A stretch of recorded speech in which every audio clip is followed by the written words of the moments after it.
بسم اللہ الرحمن الرحیم۔ سورہ آل عمران کا ہم مطالعہ کر رہے تھے، تو ہم نے یہ بات کہی تھی کہ سورہ بقرہ کا بڑا موضوع یہود تھا، امت یہود۔ تو یہودیوں کا جو مسئلہ تھا وہ عقیدے کا نہیں تھا بلکہ اخلاقی بگاڑ تھا۔ فکری اعتبار سے ان کے اندر اتنی کجی نہیں آئی، عقیدے کے اعتبار سے ان میں اتنی گمراہی نہیں آئی جتنی اخلاق کے اعتبار سے آئی۔ تو یہودی مذہب آج بھی آپ دیکھیں گے تو توحید کے اوپر قائم ہے، سارا بگاڑ ان کے اندر اخلاق اور رویوں کا ہے۔ اور سورہ آل عمران کے اندر جو بڑا خطاب ہے وہ عیسائیوں سے ہے۔ عیسائیوں میں جو بگاڑ آیا وہ عقیدے کا بگاڑ تھا، وہ فکری اور عملی بگاڑ تھا۔ یعنی اخلاق کے اعتبار سے عیسائی آپ کو بہتر نظر آئیں گے، کرسچینز آپ کو بہت بہتر نظر آئیں گے۔ پوری دنیا میں آپ دیکھیں گے ویلفیئر کا کام عام طور پہ کرسچینز کرتے ہیں، عیسائی کرتے ہیں، ٹھیک ہے۔ یہودیوں میں اس طرح سے نہیں ہے، خدمت خلق کا جذبہ جس طرح سے عیسائیوں میں ہے دوسری قوموں میں کم ہی نظر آتا ہے۔ تو یہ قوموں کے آپ کہہ لیں کہ جی نفسیاتی ایک تناظر ہے، آپ یوں کہہ لیں۔ تو اللہ سبحانہ و تعالیٰ نے سورہ آل عمران میں جو تذکرہ کیا وہ عیسائیوں کے فکری بگاڑ کے حوالے سے، جو عقیدے کا بگاڑ ان کے اندر آ گیا تھا کہ حضرت عیسیٰ علیہ السلام کو اللہ کا بیٹا قرار دے دیا، اس حوالے سے اللہ تعالیٰ نے اس کا ذکر کیا۔ اب نیکسٹ چوتھے پارے میں وہی سورہ آل عمران کا تذکرہ ہی چل رہا ہے، تو اس میں بھی امت مسلمہ سے خطاب ہے، اور خاص طور پہ اس کا جو بڑا ٹاپک ہے وہ غزوہ احد ہے، اس کا تذکرہ آگے چل کے آ رہا ہے۔ شروع کی آیات میں اللہ سبحانہ و تعالیٰ نے نیک شخص کی تعریف کی ہے۔ فرمایا لن تنالوا البر حتی تنفقوا مما تحبون، تم ہرگز نیکی کو نہیں پہنچ سکتے جب تک کہ تم وہ نہ خرچ کر دو جس کو تم پسند کرتے ہو۔ یعنی جو تمہاری پسندیدہ چیز ہے، جو تمہاری محبوب چیز ہے، جب تک تم اللہ کے راستے میں وہ نہ خرچ کر لوگے اس وقت تک تم نیک ہونے کا دعویٰ نہیں کر سکتے۔ یعنی نیک ہونا تم کلیم نہیں کر سکتے۔ تو نیک بننا ہے اللہ کی نظر میں، قرآن کی نظر میں، تو تمہیں اللہ کے راستے میں خرچ کرنا پڑے گا، اور خرچ بھی وہ چیز کرو کہ جس کے خرچ کرنے سے دل پہ چوٹ پڑتی ہو۔ بعض اوقات وہ چیز ضروری نہیں کہ بڑی ہو، مطلب کسی چیز کے ساتھ آپ کی اٹیچمنٹ ہو جاتی ہے۔ حضرت عمر رضی اللہ عنہ جب انہوں نے یہ آیت سنی تو ان کا ایک گھوڑا تھا، وہ کہتے ہیں مجھے وہ بہت پسند تھا، تو میں نے وہ گھوڑا جو ہے وہ اللہ کے راستے میں دے دیا، کسی کو دے دیا۔ اب جب میں اس کو دیکھتا تھا کہ وہ اس کی اس طرح سے کیئر ہی نہیں کر رہا، دھیان ہی نہیں کر رہا، تو مجھے اس پہ بڑا افسوس ہوتا تھا کہ اتنا قیمتی گھوڑا اور میں نے کسی شخص کو دیا اور اس نے اس کی کیئر ہی نہیں کی۔ تو پھر انہوں نے اللہ کے رسول صلی اللہ علیہ وسلم سے کہا کہ دیکھیں جی میں نے تو اس آیت پہ عمل کرتے ہوئے ہی اللہ کے راستے میں دے دیا، اب وہ بندہ اس کو اس طرح سے نہیں رکھ رہا جس طرح سے اس گھوڑے کا حق ہے، تو کیا میں واپس اس سے خرید لوں؟ تو آپ صلی اللہ علیہ وسلم فرمایا نہیں، نہ خریدو، مطلب اب پیسے دے کے بھی اس سے واپس نہ لو، جب دے دیا تو بس اللہ کے راستے میں اس کو دے دیا۔ تو یہ دینا اس طرح سے۔ اسی طرح ایک اور صحابی اللہ کے رسول صلی اللہ علیہ وسلم کے پاس آئے اور کہنے لگے کہ اللہ کے رسول میرا ایک باغ ہے جو مجھے بہت پسند ہے، تو میں اللہ کے راستے میں وہ دینا چاہتا ہوں۔ تو آپ صلی اللہ علیہ وسلم فرمایا اچھا تمہارے ریلیٹیوز میں، تمہارے رشتہ داروں میں جو تم سے پیچھے ہوں تو ان کے کزنس تھے، معاشی اعتبار سے اس طرح سے خوشحال نہیں تھے، تو اللہ کے وسلم فرمایا ان میں تقسیم کر دو۔ تو بہرحال صحابہ کرام کا معاملہ یہی تھا، جب بھی قرآن مجید کی کوئی آیت نازل ہوتی تھی تو فوراً اس پہ عمل کرنے کی کوشش کرتے تھے، لیکن بہرحال اس میں بھی جذباتی انداز سے انسان عمل نہ کرے، شعور کے ساتھ عمل کرے۔ بعض اوقات انسان جذبات میں آ کے ایک عمل کر بیٹھتا ہے، جیسے کہ ہمارے کو استاذ نے ایک واقعہ سنایا کہ انہوں نے صدقے کے اوپر ایک لیکچر دیا، تو اب جو لوگ بیٹھے تھے تو وہ اس سے موٹیویٹ ہو گئے۔ ایک صاحب اتنے زیادہ موٹیویٹ ہو گئے کہ وہ گھر گئے اور انہوں نے چیک لکھا اور جتنے بینک اکاؤنٹ میں پیسے تھے سارے مطلب اس میں لکھے اور وہ سارے اللہ کے راستے میں صدقہ کر دیے، ٹھیک ہے، اپنا بینک اکاؤنٹ انہوں نے خالی کر دیا۔ تو اگلے دن وہ آئے، وہ ہمارے استاذ کہنے لگے ہمارے پاس آئے تو وہ اس طرح سے رو رہے تھے کہ جیسے انہوں نے کوئی بہت بڑی نیکی کر دی ہو، جیسے حضرت ابوبکر صدیق رضی اللہ عنہ نے جیسے کیا تھا۔ تو بہرحال ایک بڑی بات تھی کہ سب کچھ اللہ کے راستے میں لٹا دیا، لیکن اس سے اگلے دن آئے اور وہ اس بات پہ رو رہے تھے کہ کیا بے وقوفی کر دی۔ تو اتنی بڑی بھی انسان نیکی نہ کرے کہ جس کے اوپر بعد میں اس کو پچھتانا پڑے۔ تو یہ بہت ضروری ہے، یہ بہت ضروری ہے کہ نیکی وہی کرے جیسے کہ اللہ کے رسول نے فرمایا کہ صدقہ اتنا کرو اللہ کے راستے میں کہ اس کے پیچھے تمہارے پاس اتنا باقی ہو کہ تم اپنا اچھے سے کر سکو، اپنے گھر والوں کا اچھے سے جو ہے وہ خرچ وغیرہ چلا سکو۔ یعنی اپنی کیپیسٹی سے بڑھ کے کرو گے تو پھر مشکل میں مبتلا ہو جاؤ گے، پھر یہ ہوگا کہ اس کے اوپر پچھتاؤ گے، اور وہ پچھتانے سے وہ جو نیکی ہے وہ کیا ہے، وہ جاتی رہے گی۔ تو لن تنالوا البر حتی تنفقوا مما تحبون، تو گویا کہ یہ احکامات چونکہ فرائض میں تو نہیں نہ آتے، یہ تو اس طرح سے مستحب ہیں، پسندیدہ ہیں، ریکمینڈڈ ہیں، تو بس جس کے ایمان کا یہ لیول ہو تو وہ یہ کام کرے۔ وما تنفقوا من شيء فإن الله به علیم، دیکھو جو بھی تم خرچ کر رہے ہوتے ہو نا وہ اللہ کے علم میں ہے۔ اللہ تعالیٰ کیلکولیٹر لے کے آپ یوں کہیں کہ جی بیٹھے ہوئے ہیں، مطلب اللہ نے حساب کتاب رکھا ہوا ہے، ایسا نہیں ہے کہ اللہ کے علم میں نہیں ہے، جو تم اللہ کے راستے میں دے رہے ہو وہ اللہ کے علم میں ہے، اللہ تعالیٰ اس کو شمار کر رہا ہے، اللہ تعالیٰ اس کو گن رہا ہے، اور قیامت والے دن اللہ تعالیٰ اس کو 700 گنا یا اس سے کئی گنا بڑھا چڑھا کے تم کو واپس کریں گے۔ نیکسٹ آیات کے اندر اللہ سبحانہ و تعالیٰ نے حج کی فرضیت کو بیان فرمایا۔ ہمارے جو ارکان اسلام ہیں جن کے اوپر اسلام کی عمارت کھڑی ہے وہ 5 ہیں، شہادہ، نماز، روزہ، حج اور زکوٰۃ۔ فرمایا پہلا گھر جو لوگوں کے لیے بنایا گیا وہ مکہ کے اندر بابرکت گھر ہے، وہدی للعالمین، تمام جہان کے لیے ہدایت کا مرکز ہے۔ فی آیات بینات مقام ابراہیم، اس میں کچھ نشانیاں ہیں، واضح نشانیاں، ان میں ایک مقام ابراہیم، ایک پتھر ہے جس پہ حضرت ابراہیم علیہ السلام کے قدموں کے نشان ہیں، جس کے اوپر کھڑے ہو کے انہوں نے بیت اللہ کو تعمیر کیا تھا۔ ومن دخلہ کان آمنا، جو کوئی اس گھر میں داخل ہوگا تو امن میں آ جائے گا۔ وللہ علی الناس حج البیت من استطاع الیہ سبیلا، اور اللہ کے لیے لوگوں کے اوپر لازم ہے، فرض ہے لوگوں کے اوپر کہ وہ بیت اللہ کا حج کریں۔ ہاں کس کے لیے فرض ہے؟ جو اس کی استطاعت رکھتا ہو، مالی استطاعت رکھتا ہو، ٹھیک ہے، مالی استطاعت بھی اور جسمانی استطاعت بھی۔ جسمانی استطاعت سے مراد یہ ہے کہ اس کے پاس صحت ہو، مالی استطاعت سے مراد یہ ہے کہ اتنا خرچ ہو کہ وہ حج پہ جا سکے۔ عورتوں کے لیے ایک اضافی شرط ہے کہ ان کے ساتھ ان کا کوئی محرم وغیرہ ہو، ٹھیک ہے۔ ومن کفر فإن اللہ غنی عن العالمین، اور جس نے کفر کیا مطلب جس نے استطاعت کے باوجود حج نہ کیا تو اس کو قرآن مجید نے کفر قرار دیا۔ باقی ٹھیک ہے کہ انسان کچھ وقت کے لیے اس کو مؤخر کر سکتا ہے کہ اس سال نہیں، اگلے سال نہیں، اس سے اگلے سال میں اس کو پلان کر لوں گا، لیکن یہ ہے کہ بہت سارے لوگ جن کے پاس مالی استطاعت ہوتی ہے صرف اور صرف سستی کی وجہ سے کیا کرتے ہیں کہ حج نہیں کرتے۔ ٹھیک ہے حج ایک مشقت والی عبادت ہے، لیکن بہرحال ایک طرح سے آپ کو دوبارہ جسے کہتے ہیں ریکنڈیشننگ آپ کی کر دیتی ہے۔ عمرہ بھی اسی طرح سے ہے، عمرے کا معاملہ بھی اسی طرح سے۔ نبی کریم صلی اللہ علیہ وسلم کی بلکہ ایک حدیث بھی ہے کہ جس کی استطاعت ہو اور اس کے باوجود وہ حج نہ کرے، بیت اللہ کا حج نہ کرے، تو اللہ کو کوئی پرواہ نہیں کہ وہ یہودی یا عیسائی ہو کے مرے، یعنی اللہ تعالیٰ اس سے اتنے لا تعلق ہو جاتے ہیں۔ تو بہرحال اگر استطاعت ہو حج کی تو حج کرنا یہ دینی فرائض میں سے ہے، اس کے لیے انسان کو جانا چاہیے۔ نیکسٹ آیات کے اندر اللہ سبحانہ و تعالیٰ نے تقوی کا حکم دیا۔ تقوی قرآن مجید کا ایک بہت بڑا حکم ہے۔ تقوی سے مراد کیا ہے؟ ضبط نفس، سیلف کنٹرول، معصیت سے اپنے آپ کو بچا کے رکھنا، گناہ سے، اللہ کی نافرمانی سے اپنے آپ کو بچا کے رکھنا۔ اب اپنے آپ کو اللہ کی نافرمانی سے، گناہ سے کیسے بچائیں گے؟ جب اپنے اوپر کنٹرول ہوگا، اپنے نفس پہ کنٹرول ہوگا، جسے ہم ضبط نفس کہتے ہیں، سیلف کنٹرول کہتے ہیں۔ تو تقوی اسی صلاحیت کو پیدا کرنے کا نام ہے۔ یا ایھا الذین آمنوا اتقوا اللہ حق تقاتہ، اہل ایمان اللہ سے ڈرو۔ کیسے ڈرو؟ جیسا کہ اللہ سے ڈرنے کا حق ہے۔ ولا تموتن الا وانتم مسلمون، اور نہ تم مرنا مگر اس حال میں کہ تم مسلمان۔ اب دیکھیں اللہ سے ڈرنے کا جتنا مطلب حق ہے اتنا تو ہم ڈر نہیں سکتے، سیدھی سی بات ہے۔ مطلب اتنا تقوی اختیار کرو جتنا تقوی اختیار کرنے کا حق ہے، ہم تو تقوی کا حق ادا نہیں کر سکتے۔ اس لیے صحابہ نے بھی آپ صلی اللہ علیہ وسلم سے عرض کی تھی کہ اللہ کے رسول صلی اللہ علیہ وسلم یہ بہت مشکل ہے کہ ہم تقوی کا حق ادا کریں، اللہ سے ڈرنے کا حق ادا کریں۔ حق کون ادا کر سکتا ہے؟ اللہ کا حق ہے۔ تو پھر قرآن مجید میں یہ آیات نازل ہوئی، فاتقوا اللہ ما استطعتم، اللہ کا تقوی اختیار کرو جتنی تمہارے اندر استطاعت ہے، جتنی تمہارے اندر استطاعت ہے، یعنی اپنی استطاعت کے مطابق تقوی اختیار کرو۔ دوسری بات جو کہی گئی وہ کیا ہے کہ نہ تمہیں موت آئے مگر اس حال میں کہ تم مسلمان ہو، تم فرما بردار ہو۔ یہ بہت اہم چیز ہے۔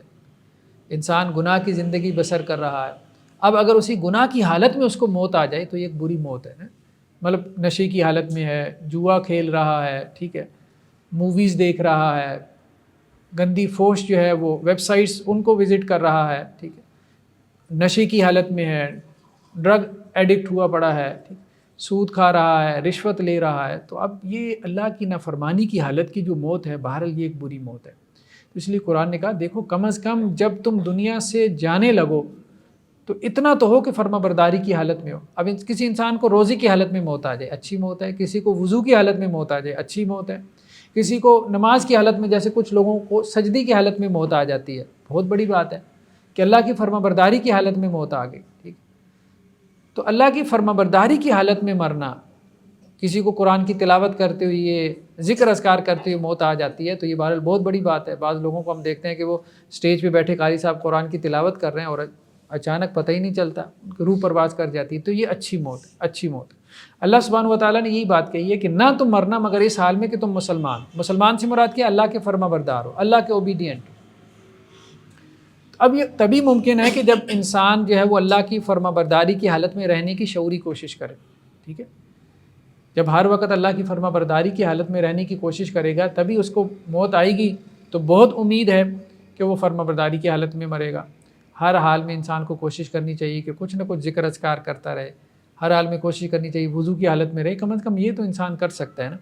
تو یہ ایک مطلب اس حال میں یہ موت ہوگی کہ انسان کچھ نہ کچھ تو نیک عمل کر رہا ہے، اللہ سے اس حال میں ملے گا۔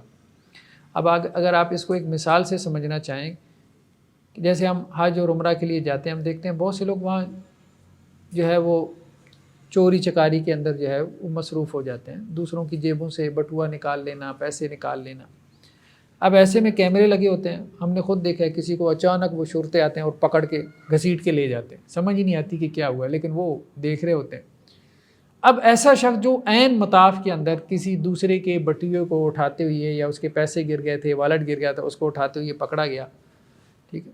تو اب وہ جا کے کہے کہ جی میں تو 10 سال سے حج کر رہا ہوں، تو میں نے تو کبھی ایسی حرکت نہیں کی، لیکن اب یہ اچانک بس میرے دل میں کیا خیال آیا تو میں نے اٹھا لیا تھا، تو مجھے معاف کر دو۔ تو وہ کہیں گے بھائی ہمیں تمہارے 10 حجوں کا نہیں پتہ، ہمیں تو یہ پتہ ہے کہ جب تم یہ بٹوا اٹھا رہے تھے، جب ہم نے تمہیں پکڑا تو اس وقت تم چوری کر رہے تھے، اس وقت تم ہمارے ملک کا قانون توڑ رہے تھے۔ تو یہی بات ہے کہ اللہ کے فرشتے، وہی اللہ تعالیٰ کی فوج ہے نا، وہی اللہ کے سپاہی ہیں، وہی اللہ کے شرطے ہیں۔ تو جب وہ ہماری روح قبض کرنے کے لیے آئیں تو ہم اس وقت کہیں تو ہم تو بڑے نیک تھے اور ہم نے بڑی نیکیاں کی، یہ چیز اتنی میٹر نہیں کرتی جتنی یہ چیز میٹر کرتی ہے کہ اس حال میں، جس حال میں فرشتوں نے آپ کی روح قبض کی، آپ کس حال میں تھے۔ تو بہرحال اللہ سے دعا کرتے رہنا چاہیے، اسی کے لیے ہمیں دعا سکھائی گئی۔ حضرت یوسف علیہ السلام کی دعا جو سورہ یوسف میں منقول ہوئی ہے، توفنی مسلما والحقنی بالصالحین، یا اللہ مجھے اسلام کی حالت میں، اپنی فرما برداری کی حالت میں موت دینا اور مجھے مرنے کے بعد نیک لوگوں کے ساتھ ملا دینا۔ نیکسٹ آیات میں کیا ہے؟ وَاعْتَصِمُوا بِحَبْلِ اللَّهِ جَمِيعًا وَلَا تَفَرَّقُوا، تم سب اللہ کی رسی کو مل کر مضبوطی سے تھام لو اور آپس میں تفرقے میں نہ پڑو، فرقوں میں نہ بٹ جاؤ، فرقہ پرستی میں نہ پڑ جاؤ۔ یہ ہو جاتا ہے جب بھی کوئی نبی دنیا سے چلا جاتا ہے تو اس کے جو فالورز ہیں، اس کی جو امت ہے وہ فرقوں میں تقسیم ہو جاتی ہے، جیسا کہ ہم نے حدیث پڑھی تھی کہ آپ صلی اللہ علیہ وسلم فرمایا کہ بنی اسرائیل یعنی امت یہود 72 فرقوں میں تقسیم ہو گئے، اور یہ امت یعنی میری امت 73 فرقوں میں تقسیم ہو جائے گی۔ دین اسلام ہمیں وحدت کا درس دیتا ہے کہ تم ایک امت ہو، ایک امت ہونے کی وجہ سے تمہیں ایک امت بن کے نظر آنا چاہیے۔ دیکھیں ہمارے جو چیلنجز ہیں، ہمارے چیلنجز جو ہے وہ یہ نہیں ہے کہ ہم نے ایک دوسرے کے ساتھ کیسے جو ہے وہ لڑائی کرنی ہے، ایک دوسرے کے اوپر کیسے غالب آنا ہے، ایک دوسرے کے اوپر کیسے جو ہے وہ دلیل سے جیتنا ہے۔ ہمارے اصل مخاطب وہ 6 ارب نان مسلم ہیں جن کو ہم نے مسلمان کرنا ہے۔ یہ اس امت مسلمہ کو یہ بنیادی فریضہ دیا گیا تھا کہ نبی کریم صلی اللہ علیہ وسلم یہاں دنیا سے چلے گئے ہیں، اب اللہ کے رسول صلی اللہ علیہ وسلم کا جو فریضہ تھا دعوت اور تبلیغ کا، وہ تمہارے ذمے ہے، وہ تمہارے ذمے ہے۔ اب 6 ارب آبادی تھوڑی تو نہیں ہے، دنیا کے 250 ممالک ہیں، تھوڑے تو نہیں ہیں۔ اب ان سب کو ہم نے نظر انداز کر کے آپس میں محاذ کھول لیے، تو اللہ سبحانہ و تعالیٰ اس چیز کو پسند نہیں کرتے۔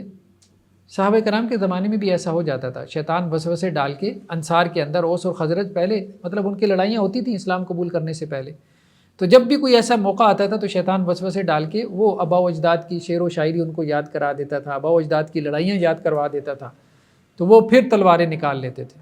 تو اس پہ پھر قرآن مجید کی آیات نازل ہوئی کہ دیکھو یہ جاہلیت کی باتیں تھیں، اب ان کو چھوڑ دو، ان کو چھوڑ دو۔ بہرحال ہماری تاریخ کا آپ کہہ لیں کہ ایک المیہ ہے، کوئی بھی مسلمان اس پہ خوش نہیں ہو سکتا۔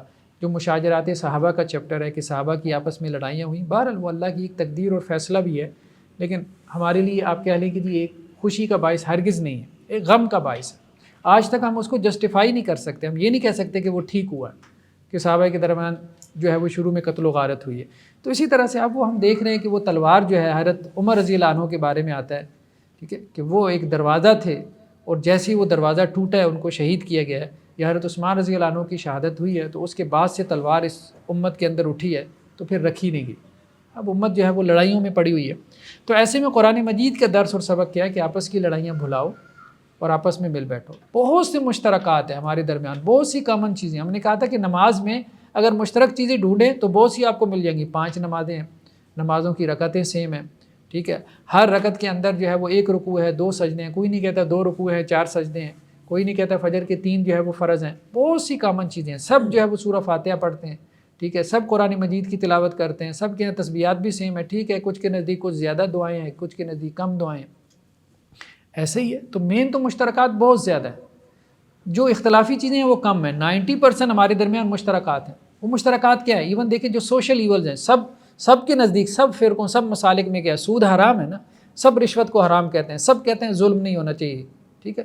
اسی طرح سے سب کے نزدیک شرک حرام ہے, ٹھیک ہے. شرک کی بعض لوگ کچھ صورتوں کی تعویل کر لیتے ہیں, لیکن بہت ساری صورتیں ایسی ہیں جن کو وہ بھی کہتے ہیں کہ جی یہ حرام ہے. یہ دعوت اسلامی کے جو ہے وہ الیاس قادری صاحب, ان کی میں ایک ویڈیو سن رہا تھا, تو یہ کہہ رہے تھے قبر کو سجدہ حرام ہے. ہمارے لوگ جو قبروں پہ جا کے سجدہ کرتے ہیں یہ غلط ہے, ٹھیک ہے. تو ان لوگوں میں بھی کوئی نہ کوئی کانسیپٹ ہے, کچھ چیزوں کو وہ بھی شرک قرار دے رہے ہیں. تو کم از کم ان چیزوں کے اوپر جن کو وہ کہہ رہے ہیں کہ بھائی یہ شرک ہے, ان کے لوگوں کو بھی سمجھایا جا سکتا ہے کہ آپ کے علماء کم از کم یہ اس کو شرک کہہ رہے ہیں, یا آپ کے علماء کم از کم اس کو بدعت کہہ دیں. تو بہت ساری چیزیں مشترکات میں سے ہیں, لوگوں کو ان کی طرف متوجہ کیا جا سکتا ہے. بے حیائی کو دیکھ لیں, سب کے نزدیک یہ ہے کہ بے حیائی نہیں ہونی چاہیے. اب ان چیزوں کے اوپر مل جل کے جد و جہد کرنی چاہیے. ہمارے کتنے مسالے ہیں اب دیکھیں, سب نے اپنی اپنی جماعتیں بنائی ہوئی ہیں, سب اپنی اپنی باتیں کر رہے ہیں. سود کے خلاف مل کے جد و جہد کریں, جس کو اللہ اور اس کے رسول کے خلاف جنگ قرار دیا گیا, اتنا بڑا گناہ ہے. اب اس پہ سب کے نزدیک اس کی حرمت پہ اتفاق ہے, بے حیائی کی حرمت پہ, زنا کی حرمت پہ, قتل و غارت کی حرمت پہ, رشوت کی حرمت پہ, سود کی حرمت پہ.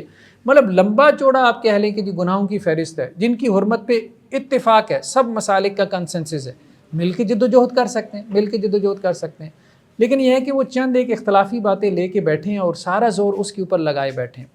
ٹھیک ہے, وہ اختلافی باتوں میں بہت حد تک آپ مطلب اس میں جتنا ان کا حصہ بنتا ہے اختلافی باتوں کا 10% 20%, آپ اتنی انرجی ان کے اوپر ضائع کر لیں. 10% 20%, 80-90% آپ انرجی اپنی مشترکات کے اوپر لگائیں اور مل کے لوگوں کو جو ہے وہ سوسائٹی کی اصلاح کے لیے کام کریں.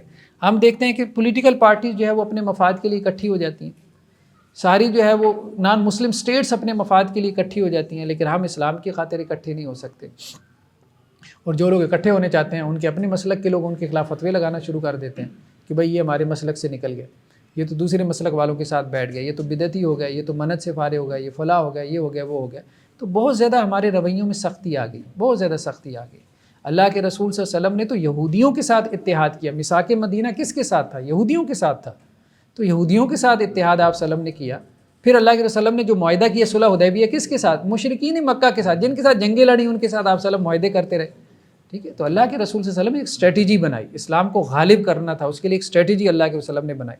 تو جب تک یہ امت متحد نہیں ہو جاتی, اس کے اندر وحدت پیدا نہیں ہو جاتی, تو ہم عالمی لیول کے ہمارے جو مسائل ہیں ہم ان کو ایڈریس نہیں کر سکتے. اور عالمی لیول کے مسائل ہمارے کیا ہیں؟ وہ یہ سارے ممالک کے مسائل ہیں. فلسطین کا مسئلہ, کشمیر کا مسئلہ, افغانستان کا مسئلہ, عراق کا مسئلہ. آپ کی کتنی سٹیٹس ایسی ہیں جہاں کوئی حکومت ہی نہیں ہے, 3-3 4-4 حکومتیں بنی پڑی ہیں. وہ بھی کیا, وہ ظاہری بات ہے, سب تاریخ ہمارے سامنے ہے کہ امریکہ نے کیا گیم کھیلی ہے, کیا کیا ہمارے ساتھ, کس طرح سے بمبارمنٹ ہوئی ہے. ٹھیک ہے, مختلف ممالک نے کس طرح سے مسلمانوں کا کیا حشر کیا ہے. تو اب اگر ہم اس ذلت اور رسوائی سے نکلنا چاہتے ہیں تو جب تک ہم اکٹھے نہیں ہوں گے ہم اس ذلت اور رسوائی سے نہیں نکل سکتے. اس بات کو سمجھنے کی ضرورت ہے. نیکسٹ آیات میں جو ہے ہم یہ دیکھتے ہیں کہ یہ کوئی 5 کے قریب رکوع ہیں جن میں غزوہ احد کا تذکرہ ہے. بہت سی جنگیں ایسی ہیں جن کا قرآن نے تفصیل سے ذکر کیا ہے. یعنی سیرت کا ایک حصہ آپ کہہ سکتے ہیں ایسا بھی ہے جو قرآن میں ہمیں ملتا ہے, یعنی اتھینٹک ترین یہ سیرہ کا حصہ ہو جائے گا. غزوہ احد پہ قرآن مجید کا لمبا چوڑا تبصرہ ہے. غزوہ بدر کا پوری صورت ہے سورہ انفال. اسی طرح غزوہ تبوک ہے سورہ توبہ, تفصیل سے غزوہ تبوک کا ذکر ہوا. پھر غزوہ حنین کا ذکر ہوا سورہ توبہ کے اندر. تو اللہ کے رسول صلی اللہ علیہ وسلم کی جو جنگیں ہوئیں دین کو غالب کرنے کے لیے, دین کے غلبے کے لیے, کہ ان کا تذکرہ قرآن مجید نے تفصیل سے کیا. وَلَقَدْ نَصَرَكُمُ اللَّهُ بِبَدْرٍ وَأَنْتُمْ أَذِلَّةٌ, دیکھو اللہ تعالیٰ تمہاری مدد کر چکا تھا بدر کے میدان میں جب کہ تم کمزور تھے. آپ صلی اللہ علیہ وسلم کو یہاں سے مکہ سے نکال دیا گیا, جیسا کہ ہمارے علم میں ہے, مجبور کیا گیا کیونکہ آپ کے قتل کی سازش ہو رہی تھی. جب آپ صلی اللہ علیہ وسلم نے یہاں سے ہجرت کی تو مشرکین مکہ آپ کے قتل کی سازش کر رہے تھے. تو اللہ کے حکم سے آپ یہاں سے نکل گئے. پھر مسلمان بھی نکل گئے. مدینہ میں جا کے جو ہے وہ اسلام پھیلا ہے, تو وہاں ایک چھوٹی سی مسلمانوں کی ریاست بن گئی جسے ہم سٹی اسٹیٹ کہہ سکتے ہیں, شہری ریاست مسلمانوں کی. اب دوسری طرف جو ہے وہ مکہ کے اندر مشرک تھے، ان کو وہ چیز بے چین کر رہی تھی کہ مسلمان جو ہے ان کو ہم نے یہاں سے نکال دیا اور وہاں جا کے وہ چین سے کیوں بیٹھ گئے۔ تو اب پہلا مارکہ ہوا بدر کا، تو بدر کے مارکے میں مسلمانوں کو فتح ہوئی، جیسا کہ ہم جانتے ہیں کہ 70 کے قریب جو قریش کے سردار تھے وہ مارے گئے، ابو جہل مارا گیا، اسی طرح اور امیہ بن خلف مارا گیا، اور بڑے بڑے جو ہے ان کے شیبہ، عتبہ وغیرہ، یہ سارے ربیہ وغیرہ، یہ سارے بڑے بڑے سردار بدر کے اندر مارے گئے تھے، 70 ہی ان کے قیدی بن گئے، مطلب ان کی کمر تو ایک طرح سے ٹوٹ گئی تھی۔ اب وہ چیز ان کو برداشت نہیں ہو رہی تھی، جو باقی رہ گئے تھے ان کو یہ برداشت نہیں ہو رہی تھی کہ اتنی بڑی شکست ہمیں بدر کے اندر ہو گئی، اور بدر میں مسلمان کتنے تھے؟ 313، اور ان کے پاس بھی کوئی خاص جنگی ساز و سامان نہیں تھا، ساز و سامان نہ ہونے کے برابر تھا۔ سیرت کی کتاب ملتا ہے کچھ 6 تلواریں تھیں، کچھ اسی طرح سے کچھ چند ایک اونٹ، 2 گھوڑے تھے اور چند ایک اونٹ تھے، یہ مسلمانوں کی صورتحال تھی۔ دوسری طرف کفار کا لشکر 1000 تھا اور جنگی ساز و سامان سے لیس تھا، لیکن اللہ سبحانہ و تعالیٰ نے فرشتوں کے ذریعے سے مدد کی ہے۔ صحابہ کرام کہتے تھے کہ ہم دیکھتے تھے کہ ہمارے سامنے، مطلب ہم کسی کا پیچھا کر رہے ہوتے تھے تو ایسے لگتا تھا کہ ہمارے سامنے کسی نے اس کو کوئی تلوار ماری اور وہ زمین کے اوپر گر پڑا۔ تو یہ صورتحال تھی، اللہ نے مدد اتاری۔ تو اس میں یہ بات سمجھ میں آتی ہے، پچھلے دنوں ایک بھائی نے سوال بھی کیا کہ فلسطین کے مسئلے میں ہم کیا کر سکتے ہیں، ٹھیک ہے، مطلب سٹیٹس تو اپنا کردار ادا نہیں کر رہی، اپنا رول نہیں پلے کر رہی، اصل میں تو سٹیٹس کو یہ چاہیے تھا۔ وہاں تو اب دیکھیں نا کہ پہلے دن ہی ناٹو کے جتنے بھی سٹیٹس تھیں اور اسی طرح سے اور سٹیٹس نے اسرائیل کے حق میں پہلے دن ہی جو ہے وہ بیان بازی شروع کر دی تھی، اور ہمارے جو بہترین لوگ تھے وہ کیا بیان دے رہے تھے؟ وہ یہ بیان دے رہے تھے نہیں جی جنگ نہیں ہونی چاہیے، اور وہ اسرائیل کے حق میں بیان بازی کر رہے تھے۔ الکفر ملت واحدہ، وہ تو ایک ملت ہے، سیدھی سی بات ہے۔ امریکہ جس طرح سے سپورٹ کر رہا ہے اسرائیل کو، سب کو پتہ ہے، مطلب اسلحے کے جہاز بھر بھر کے آ رہے ہیں، اور وہ ان کی امیجز ہم سوشل میڈیا کے اوپر، نیوز پیپرز میں ہم دیکھ رہے ہیں، سب کچھ دیکھ رہے ہیں، لیکن ہمارے لوگ جو ہے وہ آواز اٹھانا بھی دور کی بات ہے، مطلب آواز بھی نہیں اٹھاتے۔ ہمارے حکمرانوں کی بات کریں، عام تو ٹھیک ہے، عوام الناس ان کے تو دل آپ کہیں جی وہ درد کی وجہ سے پھٹ رہے ہیں فلسطین کے مسئلے میں، لیکن ہم حکمران طبقے کی بات کر رہے ہیں کہ وہ اس قدر بے حس ہے۔ اب ایک عامی کیا کرے؟ دیکھیں ہم کچھ بھی نہیں کر سکتے، وہی کر سکتے ہیں جو ہمیں قرآن نے ہدایت دی کہ ہم دعا کر سکتے ہیں، کم از کم دعا کر سکتے ہیں کہ کچھ لوگ جو گراؤنڈ پہ وہاں پہ لڑ رہے ہیں، جیسا کہ حماس ہے، ٹھیک ہے، تو یا اللہ ان کی غیبی امداد فرما، یہ ہم کر سکتے ہیں۔ سورہ انفال کو ہم تہجد کی نماز میں پڑھ سکتے ہیں، اس کے معنی کو سامنے رکھ کے ہم اللہ سے مدد مانگ سکتے ہیں، کیونکہ قرآن یہ کہتا ہے کہ بہت دفعہ مسلمان تعداد میں کم تھے اور ان کے پاس اسلحہ اور ٹیکنالوجی بھی نہیں تھی، جیسا کہ فلسطین میں ہے، ایسا ہی معاملہ ہے، کوئی برابری ہے ہی نہیں۔ دوسری طرف اسرائیل جو ہے وہ اٹامک پاور ہے، اس کے پیچھے سپر پاور کھڑی ہے، ٹھیک ہے، ہمارے لوگ تو مطلب مدد ہی نہیں کر رہے، کوئی اخلاقی حمایت بھی نہیں دے رہے ہمارے حکمران، تو چاہے جائے کہ جو ہے وہ کوئی اسلحے کی حمایت کریں۔ تو ایسے میں کوئی برابری ہے ہی نہیں ٹیکنالوجی کی یا اسلحے کی یا تعداد کی یا عددی اعتبار سے۔ وہ اوپر سے ان کے جہاز آتے ہیں، ٹھیک ہے، گراؤنڈ پہ وہ نہیں لڑ سکتے، لیکن ان کے جہاز آتے ہیں اور بمبارمنٹ کر کے چلے جاتے ہیں، سب کچھ ملیا میٹ کر کے چلے جاتے ہیں۔ تو ایسے میں کیا کیا جا سکتا ہے؟ دعا کی جا سکتی ہے، اللہ تعالیٰ کو غیبی امداد کرے۔ دیکھیں بہت اہم چیز ہے، حضرت عیسیٰ ابن مریم کے بارے میں بھی آتا ہے کہ دجال کو وہ قتل کریں گے، حضرت عیسیٰ بن مریم علیہ السلام دجال کو وہ قتل کریں گے، لیکن یاجوج ماجوج جب نکلیں گے تو وہ کوہ طور پہ محصور ہو جائیں گے، یہ صحیح روایتوں میں۔ یاجوج ماجوج کا مقابلہ مسلمان اس وقت نہیں کر سکیں گے جبکہ وہ حضرت عیسیٰ بن مریم کی قیادت میں ہوں گے، اتنی بڑی تعداد میں یاجوج ماجوج ہوں گے، وہ جیسے قرآن نے کہا نا سمندر کی لہروں کی طرح، اس طرح سے وہ آئیں گے، اس طرح سے دنیا کے اوپر چھا جائیں گے۔ تو پھر اس وقت حضرت عیسیٰ بن مریم جو ہے وہ مسلمانوں کے ساتھ مل کے دعا کریں گے، آؤزاری کریں گے۔ جب وہ دعا کریں گے تو پھر اللہ تعالیٰ یاجوج ماجوج کی گردنوں میں ایک پھوڑا یا پھنسی ایک نکالے گا، جس کی وجہ سے ان کی موت ہو جائے گی۔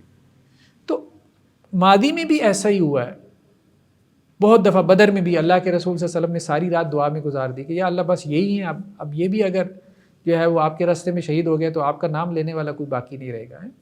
تو آپ صلی اللہ علیہ وسلم نے اس طرح اللہ کے سامنے آہوزاری کی۔ تو ہمارے پاس بھی اب کیا ہے، لڑنے کو حماس ہی ہے، اور کیا ہے، ہم یہی کہہ سکتے ہیں کہ اللہ اب یہی ہیں، اب اگر یہ بھی شکست کھا گئے تو اور تو پھر کوئی نہیں۔ تو کم از کم ہم یہ دعا کی حمایت تو ان کو دے سکتے ہیں نا، اور کچھ حمایت نہ صحیح، دعا کی حمایت دے سکتے ہیں۔ اللہ تعالیٰ جو ہے وہ اس وقت اگر فرشتے نازل کر سکتے تھے تو آج بھی اللہ تعالیٰ غیبی امداد کر سکتے ہیں، غیبی امداد دے سکتے ہیں۔ تو اللہ تعالیٰ اسی کی طرف اشارہ کر رہے ہیں، استقول للمؤمنین الن یکفیکم ان یمدکم ربکم بثلاثۃ آلاف من الملائکۃ منزلین۔ اے نبی صلی اللہ علیہ وسلم، جب آپ اہل ایمان سے کہہ رہے تھے کہ کیا تمہارے لیے کافی نہیں ہے کہ اللہ تعالیٰ تمہاری مدد کرے گا 3000 فرشتوں کے ساتھ، ٹھیک ہے، جو آسمانوں سے اتارے جائیں گے۔ تو وہ کفار تو ایک ہیں، اللہ تعالیٰ 3000 فرشتوں کے ساتھ تمہاری مدد فرمائے گا۔ نیکسٹ آیات کے اندر جو ہے وہ امر بالمعروف اور نہی عن المنکر کے حوالے سے اللہ تعالیٰ نے کچھ احکامات دیے ہیں. فرمایا کنتم خیر امت اخرجت للناس، تم بہترین امت ہو، تمہیں اللہ نے لوگوں کے لیے پیدا کیا ہے. یعنی مقصد کیا ہے؟ ایک تو ہے نا میری زندگی کا مقصد as an individual purpose of life کیا ہے، ایک یہ ہے کہ as a nation, as a امہ ہمارا پرپز کیا ہے، اللہ نے کیوں اس امت کو برپا کیا. تو اس کی طرف اللہ نے کہا کہ اس امت کا اصل مقصد کیا ہے؟ تأمرون بالمعروف وتنہون عن المنکر، نیکی کا حکم دینا اور برائی سے منع کرنا. وہی ہم نے جو بات کی ہے کہ بہت سے معروف کی ایک لمبی چوڑی فہرست ہے. نماز پڑھنی چاہیے، روزہ رکھنا چاہیے، ٹھیک ہے، کمٹمنٹ پوری کرنی چاہیے، سچ بولنا چاہیے، لمبی چوڑی ایک فہرست ہے معروفات کی جس کے اوپر ہم متفق ہیں، جو مشترکات میں سے ہے، جو کامن گراؤنڈز میں ہے. اسی طرح سے منکرات کی ایک لمبی چوڑی فہرست ہے، برائیوں کی، گناہوں کی، جس کے اوپر ہم متفق ہیں. تو ہم مل کے یہ کام کر سکتے ہیں کہ بھائی جس معروف کے اوپر ہمارا اتفاق ہے، جس منکر کی منکر برائی ہونے پہ ہمارا اتفاق ہے، کم از کم ہم مل جل کے اس کے خلاف تو جد و جہد کریں. اور اللہ کے رسول نے فرمایا کہ اس کے 3 درجے ہیں، نہی عن المنکر کے 3 درجے ہیں. یعنی نیکی کا حکم دینا اور برائی سے منع کرنا، یہ دونوں کام ہیں کرنے کے، دونوں کام کرنے کے. اور برائی سے منع کرنے کے آپ صلی اللہ علیہ وسلم نے 3 درجے بیان کیے. ایک تو یہ کہ جہاں برائی دیکھو، اگر تمہارا بس ہو، تمہارے پاس اختیار ہو تو اس کو ہاتھ سے روک دو. لیکن اگر تم سمجھتے ہو کہ نہیں ہاتھ سے نہیں روک سکتے، ہر وقت حالات ایسے نہیں ہوتے کہ آپ کے پاس اتھارٹی بھی نہیں ہوتی. ہاں کہیں آپ کے پاس اتھارٹی ہے، آپ کا اپنا ادارہ ہے تو ٹھیک ہے، وہاں تو آپ ہاتھ سے روکیں گے. یہاں آپ کے پاس اتھارٹی نہیں ہے تو پھر آپ اپنی زبان سے روک دو. اور اگر اپنی زبان سے بھی نہیں روک سکتے، آپ کو پتہ ہے کہ اگر میں یہاں بولوں گا تو ایک فتنہ برپا ہو جائے گا اور میں اس کو کنٹرول نہیں کر پاؤں گا، تو پھر کم از کم اس برائی کو دل میں برا جانو. اور آپ صلی اللہ علیہ وسلم فرمایا یہ کم از کم درجہ ہے نہیں عن المنکر کا، یعنی برائی کے خلاف لڑائی کا یہ کم از کم درجہ ہے کہ کم از کم اس کو دل میں تو برا سمجھو، اتنا تو کر سکتے ہو نا. اب اگر یہ بھی نہیں ہے تو تمہارے دل میں ایمان رائی کے دانے کے برابر بھی نہیں. تو اب ہمارے یہاں یہ بہت خطرناک سچویشن ہے کہ برائی کو دیکھ دیکھ کے برائی کے بارے میں نفرت دل سے ختم ہوتی چلی جا رہی ہے. بہت سی برائیاں ایک وقت ایسا تھا کہ ہم اس کو برائی سمجھتے تھے، کہ ٹیلی ویژن کے اوپر اشتہار چلتے تھے، میوزک چل رہا ہے، عورت کی تصویر آ رہی ہے، تو ہمارے بوڑھے بزرگ کیا کرتے تھے، اس کو بند کر دیتے تھے، میوزک بند کر دیا، اس کو آگے کر دیا. تو اب تو وہ برائی نہیں رہے گی، ایکسیپٹنس پیدا ہوگی، ایکسیپٹنس پیدا ہوگی. بہت سی برائیاں ایسی ہیں کہ جو ایک وقت میں برائی تھی لیکن وہ برائی کر کر کے اس کے لیے ایکسیپٹنس پیدا ہو جاتی ہے، انسان اس کو دل سے برا سمجھنا چھوڑ دیتا ہے. اب یہ بہت خطرناک سچویشن ہے. ایسی سچویشن میں ایمان بھی جاتا رہتا ہے، کیونکہ پھر تو تصور ہی بگڑ جائے گا نا، پوری سوسائٹی کا تصور ہی بگڑ جائے گا. جب تصور ہی آپ کا بگڑ گیا، عقیدہ ہی بگڑ گیا برائی کے بارے میں، تو آپ اصلاح کیا کریں گے؟ اصلاح تو وہی بندہ کر سکتا ہے نا جس کی کم از کم پہلے سوچ واضح کلیئر ہو کہ بھائی یہ برائی ہے، اس کو ختم ہونا چاہیے، اس کو وہ دل سے برا سمجھتا ہو. چلو ابھی محنت نہیں کر سکتا، کل کو کر لے گا، کل کو نہیں تو پرسوں کو کوئی ایفرٹ کر لے گا. لیکن جس کی سوچ ہی ختم ہو گئی اس کے برا ہونے کی، تو وہ تو کچھ بھی نہیں کر پائے. تو یہ بہت اہم چیز ہے، بہت اہم چیز ہے. اور اس حوالے سے خاص طور پہ ہمارے علماء کو توجہ دینے کی ضرورت ہے کہ ان منکرات کی طرف توجہ دیں اپنے ممبر سے. اور اپنے ایک مجھے یاد ہے کہ ہماری یونیورسٹی میں ایک اسٹوڈنٹ تھا کمپیوٹر سائنس کا، تو اس نے گریجویشن کی تو وہ میرے پاس آیا تو مجھے کہتا ہے کہ مجھے آپ سے نا ایک معاملے میں مشورہ چاہیے. میں نے کہا کیا؟ کہتا میرے ذہن میں یہ سوچ ہے کہ میں دنیا میں کوئی 1 بلین کے قریب، یعنی 1 ارب لوگوں کے قریب لوگوں کو مسلمان کروں.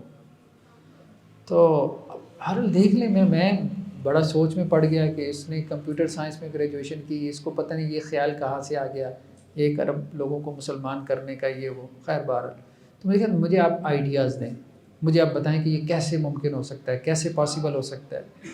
اب یہ کریٹیوٹی ہے، یہ آئیڈیالزم ہے، یہ خیالات ہے، یہ خیالات کی بلندی ہے. یہ بیسیکلی علماء میں ہونی چاہیے تھی جن کو اللہ تعالیٰ نے جو ہے وہ اس امت کی لیڈرشپ دی تھی. لیکن ہم دیکھتے ہیں کہ علماء اس بات کے اوپر سوچ ہی نہیں رہے، اس کی کوئی فکر کر ہی نہیں رہے. تو اللہ سبحانہ و تعالیٰ دوسرے طبقے سے اب لوگ اٹھا رہا ہے، پیدا کر رہا ہے، وہ اس خلا کو، اس گیپ کو پر کرنے کی کوشش کر رہے ہیں. اور وہ فکر مند ہو رہے ہیں اور انسان کو سمجھ ہی نہیں آتی. کمپیوٹر سائنس کا بچہ جس نے 4 سال کمپیوٹر سائنس پڑھی ہے، اس کا کوئی مذہبی بیک گراؤنڈ نہیں ہے، وہ امریکہ جا رہا ہے، ٹھیک ہے، اپنی جاب کے سلسلے میں، اور وہ کہہ رہے ہیں میری زندگی کا مشن یہ ہے کہ 1 ارب لوگوں کو میں نے مسلمان کرنا ہے، یہ میری زندگی کا مشن ہے، اور میرے اندر بس یہ ہے، اب بھر گیا اور میں نے یہ کرنا ہے بس. ٹھیک. ابھی ہم دیکھتے ہیں سوسائٹی میں جن لوگوں نے کام کیا وہ ادھر سے آئے ہیں، سیدھی سی بات ہے. جن لوگوں نے کوئی بڑا امپیکٹ پیدا کیا ہے سوسائٹی کے اندر، وہ ادھر سے آئے ہیں۔ ڈاکٹر ذاکر نائک ایک MBBS ڈاکٹر تھے، ڈاکٹر اسرار احمد ایک MBBS ڈاکٹر تھے، مولانا مودودی جو ہے وہ ادھر سے سیکولر ایجوکیشن سے ادھر دین کی طرف آئے ہیں، ٹھیک ہے۔ تو ہم یہ دیکھ رہے ہیں کہ بہت سارے لوگوں نے جنہوں نے سوسائٹی کے اندر امپیکٹ پیدا کیا ہے تو وہ ادھر سے آ رہے ہیں، حالانکہ یہ امپیکٹ علماء کے پیدا کرنے کا کام تھا، علماء کے پیدا کرنے کا کام تھا۔ نیکسٹ آیات میں اللہ سبحانہ و تعالیٰ نے گناہ کے تصور کی طرف جو ہے وہ روشنی ڈالی ہے، اور تقویٰ کے تصور کو اللہ تعالیٰ نے اجاگر کیا۔ تقویٰ یہ نہیں ہے کہ انسان سے گناہ نہ ہو، کیونکہ اللہ کے رسول صلی اللہ علیہ وسلم فرمایا کہ کل بنی آدم خطاء، تمام کے تمام اولاد آدم کیا ہے؟ گناہ گار ہے، اور بہترین گناہ گار کون ہے؟ جو توبہ کرنے والا ہے۔ تو تقویٰ یہ نہیں ہے کہ آپ سے گناہ نہ ہو، تقویٰ یہ ہے کہ گناہ ہونے کے بعد آپ توبہ کر لیں۔ متقی وہ شخص نہیں ہے کہ جس سے گناہ نہ ہو، متقی وہ ہے کہ جس سے گناہ ہو اور فوراً توبہ کر لے، کیونکہ گناہ نبیوں سے نہیں ہوتا، گناہ فرشتوں سے نہیں ہوتا، عام انسان گناہ گار ہے، اس سے گناہ ہوتے رہنا ہے۔ ہاں، فرق صرف کیا ہے کہ آدم علیہ السلام سے جب ایک خطا سرزد ہوئی تو انہوں نے فوراً کیا کہا؟ ربنا ظلمنا انفسنا وان لم تغفر لنا وترحمنا لنکونن من الخاسرین، یا اللہ ہم اپنی جانوں پہ ظلم کر بیٹھے، اگر آپ نے معاف نہیں کیا تو ہم گھاٹے میں، خسارے میں پڑ جائیں گے، نقصان میں آ جائیں گے۔ فرمایا وساریعوا الی مغفرۃ من ربکم وجنۃ عرضها السماوات والارض، اور دوڑو اپنے رب کی مغفرت کی طرف اور اس جنت کی طرف کہ جس کی چوڑائی زمین اور 7 آسمانوں کے برابر ہے، اعدت للمتقین، اور وہ جنت متقین کے لیے تیار کی گئی ہے۔ جنت کتنی بڑی ہے؟ زمین اور 7 آسمانوں کے برابر جنت ہے، 7 آسمانوں کے برابر۔ ابھی تو ہمیں ایک آسمان ہی نہیں سمجھ میں آ رہا، یعنی ایک آسمان کے نیچے یہ سارے جتنے بھی سٹارز ہیں، billions of stars, galaxies billions میں ہیں، یہ سب ایک آسمان کے نیچے ہیں۔ اور اس کے بارے میں بھی کہا جا رہا ہے کہ جتنی بڑی ہم نے جو وہ ہبل وہ اپنا ٹیلیسکوپ بنائی ہے، تو اس سے بھی ابھی تک ہم یونیورس کا کوئی 4.7% دیکھ پائے، آبزرویبل ہے، اس سے زیادہ تو ہم اس کائنات کا دیکھ ہی نہیں پائے۔ تو اتنی بڑی کائنات ہے، ٹھیک ہے۔ تو 7 آسمان کتنے بڑے ہوں گے، تو وہ جنت جو ہے، یعنی یہ بلینز آف سٹارز ہیں نا۔ اب ایک بندے کو ایک سٹار مل جائے گا، یہ دنیا تو کچھ بھی نہیں ہے، ہمارا پلینٹ ارتھ، مطلب سورج کے سامنے رکھ دے اس پلینٹ ارتھ کو، ہم صرف ہمارے سورج کے، اور ایسے سورج اس یونیورس کے اندر بلینز میں ہیں، تو ہمارے پلینٹ ارتھ کو سورج کے سامنے رکھ دیں تو ایک نقطہ ہے اور کچھ بھی نہیں ہے، ٹھیک ہے۔ تو اتنی بڑی اللہ نے کائنات بنائی ہے۔ تو اللہ سبحانہ و تعالیٰ فرما رہے ہیں کہ جنت جو ہے وہ زمین اور 7 آسمانوں کے برابر، تو صرف اس کی چوڑائی ہے، وڈتھ ہے۔ اعدت للمتقین، اور اس جنت کو اللہ نے متقین کے لیے تیار کیا۔ اور متقین کون ہے؟ یہاں اللہ نے متقین کی صفات بیان فرمائی، الذین ينفقون فی السراء والضراء، جو تنگی میں بھی خرچ کرتے ہیں اور آسانی میں بھی، ہر حال میں خرچ کرتے ہیں۔ خرچ کرنے کا حکم صرف امیر کو نہیں ہے، تنگ دست کو بھی ہے، غریب کو بھی ہے۔ ہاں، آپ اپنی استطاعت کے مطابق خرچ کریں، خرچ ضرور کریں۔ جس کی 10 روپے کی استطاعت ہے وہ 10 روپے خرچ کرے، جس کی 100 روپے کی استطاعت ہے وہ 100 روپے خرچ کرے، جس کی 1000 کی استطاعت ہے وہ 1000 خرچ کرے۔ خرچ کرنے کا حکم قرآن نے کہا ہے کہ یہ سب کو کرنا چاہیے۔ کوئی ایک کھجور دے سکتا ہے، بھائی ایک کھجور دے دو، اللہ کے راستے میں دے دو۔ کوئی ایسا بھی ہوگا جس کے پاس ایک کھجور نہیں ہوگی، یعنی کوئی آپ سے بھی زیادہ تنگ دست ہوگا، تو یہ بہت اچھا ہے۔ بہت سارے ریڈی والوں کو دیکھیں نا، تو وہ بہت سارے لوگوں کو جو ان کے پاس آتے ہیں کچھ چیز خریدنے کے لیے، تو وہ ان کو کی حالت دیکھ کے ان کو مفت میں وہ چیز پکڑا دیتے ہیں۔ مطلب یہ بڑی نیکی ہے، بڑی نیکی ہے۔ حالانکہ وہ خود جو ہے وہ سفر کر رہا ہوتا ہے، لیکن اس کے باوجود وہ اپنا دل بڑا کر کے کسی کو اپنے سے کم تر دیکھتا ہے تو اس کو جو ہے وہ مفت میں وہ چیز دے دیتا ہے۔ تو الذین ينفقون فی السراء والضراء، متقی وہ ہے جو ہر حال میں خرچ کرتا ہے۔ یعنی متقی ہونا اگر کوالیفائی کرنا چاہتے ہو تو اس میں پہلی چیز کیا ہے؟ اللہ کے راستے میں خرچ کرنا۔ اس کی وجہ یہ ہے کہ جو برائیوں کی جڑ ہے، جو برائیوں کی بنیاد ہے، یعنی رذائل کی بنیاد، وہ کیا ہے؟ وہ مال کی محبت ہے، حب مال ہے۔ تو جب آپ اس کو نکالیں گے اللہ کے راستے میں تو آپ اس جڑ کے اوپر جو ہے وہ تیشہ رکھیں گے۔ تو الذین ينفقون فی السراء والضراء والکاظمین الغیظ، اور انتہائی غصے کو پی جانے والے، انتہائی غصے کو، مطلب جسے کہتے ہیں اینگر مینجمنٹ ہونی چاہیے۔ آپ کو غصہ آ جانا یہ فطری چیز ہے، غصہ آ جاتا ہے، سب کو آتا ہے، ٹھیک ہے۔ قرآن نے کہا کہ بعض اوقات شیطان تمہیں چٹکی کاٹ لیتا ہے، جس کے لیے قرآن نے نز کا لفظ بولا ہے، لیکن فوراً اعوذ باللہ من الشیطان الرجیم پڑھ لیا کرے۔ تو غصہ جب آ جائے تو اس غصے کو پینے کی کوشش کرے، غصے کا اظہار نہ کرے۔ آج کل ٹھیک ہے رمضان کی وجہ سے انسان جو ہے نا وہ ٹیمپرامنٹ اس کا مطلب لوز ہو جاتا ہے، ٹیمپرامنٹ انسان کا کم ہو جاتا ہے، روزہ جب لگتا ہے یا روزہ نہ بھی لگے، دن بھر کی پیاس ہوتی ہے، تھکاوٹ ہوتی ہے، ایگزرشن ہو جاتی ہے، بعض اوقات آپ کو زیادہ کام کی وجہ سے اوور برڈن آپ ہو جاتے ہو، تو خواہ مخواہ آپ جو ہے وہ لوگوں کے ساتھ الجھنا شروع کر دیتے ہیں۔ لیکن بہرحال انسان اس کے اوپر بعد میں سوچے، اپنے رویے کے اوپر سوچے، غور و فکر کرے کہ میں کیوں الجھ رہا ہوں۔ بعض اوقات آپ اپنے گھر والوں کے ساتھ الجھنا شروع کر دیتے ہیں، اپنی بیوی بچوں کے ساتھ الجھنا شروع کر دیتے ہیں۔ یہی ہے کہ ورک لوڈ زیادہ ہے، اوور برڈن انسان ہو جاتا ہے، ایگزرشن زیادہ ہو جاتی ہے، یا روزی کی وجہ سے انسان ایسا کرتا ہے، تو اس سے اس کو انسان کو کیا کرنا چاہیے، مینیج کرنا چاہیے، اس کو باقاعدہ جو ہے وہ شعوری طور پہ جو ہے والکاظمین الغیظ، اپنے غصے کو، غضب کو، یعنی اچانک جو انتہائی شدت سے غصہ آتا ہے اس کو کیا کرتے ہیں، پی جاتے ہیں، دبا جاتے ہیں۔ والعافین عن الناس، اور لوگوں سے درگزر کرنے والے، لوگوں کو معاف کرنے والے۔ یعنی غصے کا نتیجہ کیا ہوتا ہے، ظاہری بات ہے غصے کا نتیجہ یہی ہوتا ہے کہ آپ غصہ نکال لیں، تو غصہ نکالنے سے تو تقویٰ نہیں آئے گا نا، غصہ نکالنے سے نہیں آئے گا، غصہ پینے سے تقویٰ آئے گا۔ یعنی تقویٰ ہم نے کہا ضبط نفس ہے، سیلف کنٹرول ہے، تو سیلف کنٹرول غصہ نکال کے تو نہیں آیا، غصہ نکال کے تو آپ نے کنٹرول لوز کیا ہے نا۔ سیلف کنٹرول کی ٹریننگ کیسے ہوگی، جب آپ نے غصہ پیا ہے، انتہائی شدید غصہ آ رہا ہے، اس کے باوجود آپ نے نہیں کیا، ٹھیک ہے، اپنے اندر اس کو رکھا ہے، ٹھیک ہے۔ بعض اوقات وہ 2 دن تک آپ کو تنگ کرتا رہتا ہے، 4 دن تک تنگ کرتا رہتا ہے، لیکن اس کا پھر طریقہ ہے۔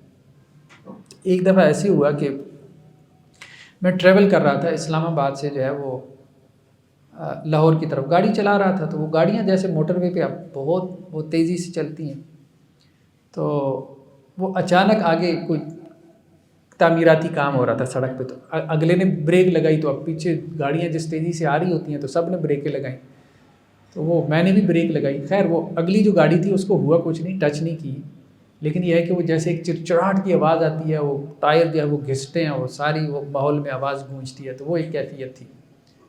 خیر بہرحال وہ اب جس تیزی سے گاڑیاں جا رہی ہوتی ہیں، تو وہ جب ایکسیڈنٹ بھی ہوتا ہے تو وہ 15-20 گاڑیاں تو موٹر وے پہ ٹھک جاتی ہیں، جب بچتی ہیں تو ساری خیر اللہ کا شکر ہے بچ جاتی ہے، تو ہوا نہیں، کوئی ایکسیڈنٹ ہوا نہیں۔ لیکن وہ جو اگلی گاڑی والا تھا اس نے سر باہر نکالا، اور جب دیکھا میری داڑھی واڑی ہے تو اس نے نا بہت مطلب جسے کہتے ہیں کہ ایک فضول قسم کا وہ آپ کہہ لیں کہ ابیوسو لینگویج استعمال کی۔ اب میرا ایک دل کیا کہ میں اس کو جواب دوں، پھر میں نے کہا نہیں چھوڑ دیتا ہوں۔ اچھا میں نے اس کو چھوڑ تو دیا، لیو اٹ بس، ٹھیک ہے، مسکرا کے اس کو دیکھا اور آگے چل پڑا۔ لیکن وہ چیز مجھے تنگ کرتی ہے، میں نے اس کو جواب کیوں نہیں دیا، وہ چیز مجھے تنگ کرنا شروع ہو گئی نا، اس کو مجھے جواب دینا مطلب ایسا فضول لفظ اس نے استعمال کیا۔ چلو کوئی تمہاری گاڑی ٹھک جاتی پھر چلو کوئی بات تھی، ہوا بھی کچھ نہیں۔ اب اس میں وہ چیز میں لاہور آ گیا، وہ مجھے تنگ کرتی رہی، 1 دن تنگ کرتی رہی، 2 دن تنگ کرتی رہی، میرے اندر وہ چلتی ہی رہی کہ میں نے اسے کچھ کہا کیوں، وہ اندر سے جیسے وہ چیز نکل نہیں رہی تھی۔ تو اب مجھے سمجھ نہیں آئی، تو مجھے اور کچھ سمجھ نہیں آئی، میں نے ایسا کیا کہ 2 رکعت نفل نماز پڑھی، تو پھر میں نے اس کے لیے دعا کی، اور میں نے کہا کہ یا اللہ اس کو جنت عطا کر، اور اس کو مجھ سے بہتر جنت عطا کر۔ اچھا جب میں نے یہ دعا کی تو پھر میں نے دیکھا کہ میرے اندر سے وہ چیز نکل گئی، ختم ہو گئی۔ تو بہرحال ایک تدبیر کے طور پہ کہ جس کے اوپر زیادہ غصہ آ رہا ہو تو انسان یہ کر سکتا ہے کہ اس کے لیے کوئی دعا کرے، اس کے لیے کوئی دعا کرے، تو انشاءاللہ سے دعا اگر ہم سچے دل سے کریں گے تو وہ اندر سے غصہ نکل جائے گا، تو ہو جاتا ہے۔ بعض اوقات انسان اٹک جاتا ہے، شیطان انسان کو اٹکا لیتا ہے، وہاں پہ انسان نکل نہیں پاتا۔ خیر بہرحال تو اللہ سبحانہ و تعالیٰ نے نیکسٹ آیات میں کیا کہا، والذین اذا فعلوا فاحشۃ او ظلموا انفسهم ذکروا اللہ۔ اب متقین کی صفات بیان ہو رہی ہیں، یعنی پہلی صفت یہ بیان ہوئی کہ اللہ کے راستے میں خرچ کرتے ہیں، خوشحال ہوں یا تنگ دست ہوں۔ دوسری صفت یہ بیان ہوئی کہ غصہ پیتے ہیں۔ تیسری صفت یہ بیان ہوئی کہ درگزر کر دیتے ہیں۔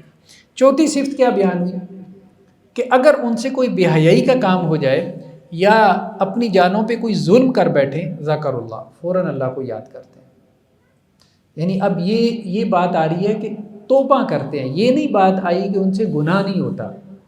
قرآن نے کیا کہا، والذین اذا فعلوا فاحشہ، فحش کام کبھی ان سے ہو جائے گا، او ظلموا انفسہم، کبھی اپنی جان پہ ظلم بھی کر بیٹھیں گے، زیادتی بھی کر بیٹھیں گے، کوئی گناہ میں بھی پڑ جائیں گے، لیکن ذکر اللہ، فوراً جو ہے وہ اللہ کی طرف متوجہ ہو جائیں گے، فاستغفروا لذنوبہم، اور اپنے گناہ کی توبہ کریں گے۔ ومن یغفر الذنوب الا اللہ، اور اللہ کے علاوہ کون ہے گناہوں کو معاف کرنے والا، ولم یصروا علی ما فعلوا، متقی سے گناہ ہو جائے گا لیکن وہ اپنے گناہ پہ انسسٹ نہیں کرے گا، اس پہ ڈٹے گا نہیں، اس پہ جم نہیں جائے گا. ہاں یہ بات قرآن نے کہی ہے.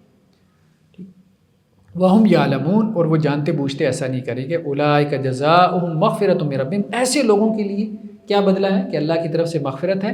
وجنات تجری من تحتہا الانہار، ان کے لیے ایسے باغات ہیں جن کے دامن میں نہریں بہتی ہیں اور اس میں وہ ہمیشہ ہمیشہ رہیں گے. یعنی اللہ نے ایسے لوگوں کو جنت کی بشارت بھی دے دی. تو گناہ کا ہو جانا یہ کوئی بڑی بات نہیں ہے، لیکن یہ ہے کہ گناہ کے بعد آپ کے اندر شرمندگی نہیں آتی، آپ توبہ استغفار نہیں کرتے، تو پھر تقویٰ نہیں ہے، پھر تقویٰ نہیں. ہاں گناہ کے بعد آپ کے اندر شرمندگی اور ندامت آتی ہے اور آپ اس پہ توبہ استغفار کرتے ہیں تو پھر ٹھیک ہے، پھر تقویٰ انسان کے اندر ہے. نیکسٹ آیات میں پھر غزوہ احد کی طرف جو ہے وہ خطاب کا رخ پھر جاتا ہے. غزوہ احد میں معاملہ یہ تھا کہ بدر کا بدلہ لینے کے لیے اگلے سال یعنی 2 ہجری میں بدر کا مارکا ہوا، تو 3 ہجری میں شوال میں مشرکین مکہ 3000 کا لشکر لے کے آئے، مدینہ کے اوپر چڑھائی کی.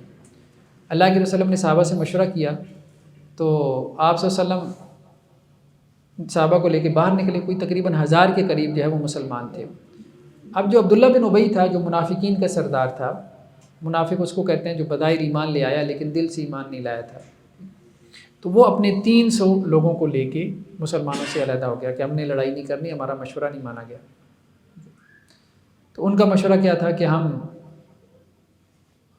مدینہ کے اندر رہ کے جو ہے نا وہ سیلف ڈیفینس کرتے ہیں، لڑائی کرتے ہیں، باہر میدان جنگ میں نہیں نکلتے. خیر بہرحال وہ علیحدہ ہو گیا. اب 700 مسلمان رہ گئے، دوسری طرف 3000 کا لشکر تھا مشرکین کا. تو اب احد یہ تو ساتھ ہی پہاڑ ہے، مدینہ کے ساتھ ہی پہاڑ ہے، جو لوگ مدینہ گئے ہیں ان کو پتہ ہے. تو وہاں پہ جو ہے وہ یہ مارکا لگا. مسلمانوں کو شروع میں فتح حاصل ہوئی. اللہ تعالیٰ نے 700 مسلمانوں کو 3000 کے مقابلے میں فتح دی. اور مسلمانوں نے جو ہے وہ بیک پہ احد پہاڑ کو رکھا اور ایک پہاڑی درہ تھا جس پہ آپ صلی اللہ علیہ وسلم نے تیر اندازوں کو مقرر کیا تھا 50. حضرت عبداللہ بن جبیر ان کی جو ہے وہ قیادت میں، اور ان کو کہا تھا کہ اگر تمہیں یہ نظر آئے کہ مسلمانوں کو فتح مل گئی ہے، تم نے پھر بھی اس پہاڑی درے کو نہیں چھوڑنا، اس کو نہیں چھوڑنا. لیکن وہ ہوا یہ کہ انہوں نے پہاڑی درے کو جو ہے وہ چھوڑ دیا. جب انہوں نے دیکھا کہ مسلمانوں کو فتح ہو رہی ہے اور مشرکین جو ہے وہ بھاگ رہے ہیں اپنا مال غنیمت جو ہے وہ میدان جنگ میں چھوڑ کے، تو وہ وہاں اتر آئے. 50 میں سے 38 لوگ اتر آئے، 12 وہاں پر ہی کھڑے رہے. اور ان کے جو امیر تھے وہ ان کو منع کرتے رہے کہ دیکھو اللہ کے رسول صلی اللہ علیہ وسلم نے کہا تھا کہ اگر فتح ہو بھی جائے تو پھر بھی تم نے یہاں سے نہیں ہلنا. اب ایسے وقت میں خالد بن ولید رضی اللہ عنہ جو بڑے سپہ سالار تھے، اس وقت تک ایمان نہیں لائے تھے، تو انہوں نے دیکھ لیا. وہ کفار کی طرف گھوڑ سواروں کے جو لشکر تھا 200 گھوڑ سوار تھے، ان کے لیڈر تھے. تو وہ پیچھے سے پھر بیک سے آئے اور انہوں نے حملہ کیا، اور 12 لوگ جو رہ گئے تھے وہ بھی شہید ہوئے اور مسلمانوں کے اندر بھگدڑ مچ گئی. مسلمانوں کو کچھ سمجھ میں نہیں آئی. 70 کے قریب مسلمان شہید ہو گئے. اللہ کے وسلم کے چچا حضرت حمزہ بھی شہید ہوئے، اور بھی بہت سے مسلمانوں کا نقصان ہوا. بچے کچھ جو مسلمان تھے اللہ کے وسلم ان کو لے کے احد پہاڑ کے اوپر چڑھ گئے. آپ صلی اللہ علیہ وسلم کے بھی دندان مبارک شہید ہوئے. خیر بہرحال کافی زیادہ مسلمانوں کا نقصان ہوا. تو اس میں درمیان میں ایک جگہ پہ یہ افواہ بھی پھیل گئی جو کہ مشرکین نے پھیلا دی کہ معاذ اللہ محمد صلی اللہ علیہ وسلم جو ہے وہ شہید ہو گئے.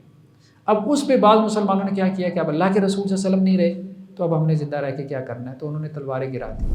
وما محمد اللہ رسول، دیکھو محمد صلی اللہ علیہ وسلم اللہ کے رسول ہیں. قد خلت من قبل رسول، آپ سے پہلے بھی رسول گزر چکے. افئن ماتا او قتل انقلبتم علی اعقابکم، اگر وہ فوت ہو جائیں یا اللہ کے راستے میں شہید ہو جائیں تو کیا تم اپنی ایڑیوں کے بل پھر جاؤ گے؟ مطلب تمہاری کمٹمنٹ اللہ کے ساتھ ہے، تمہاری کمٹمنٹ اللہ کے ساتھ ہے. اللہ کے رسول صلی اللہ علیہ وسلم اگر دنیا میں نہیں رہیں گے تو اس کا مطلب ہے تم دین اسلام چھوڑ دو گے؟ نہیں، ایسا نہیں.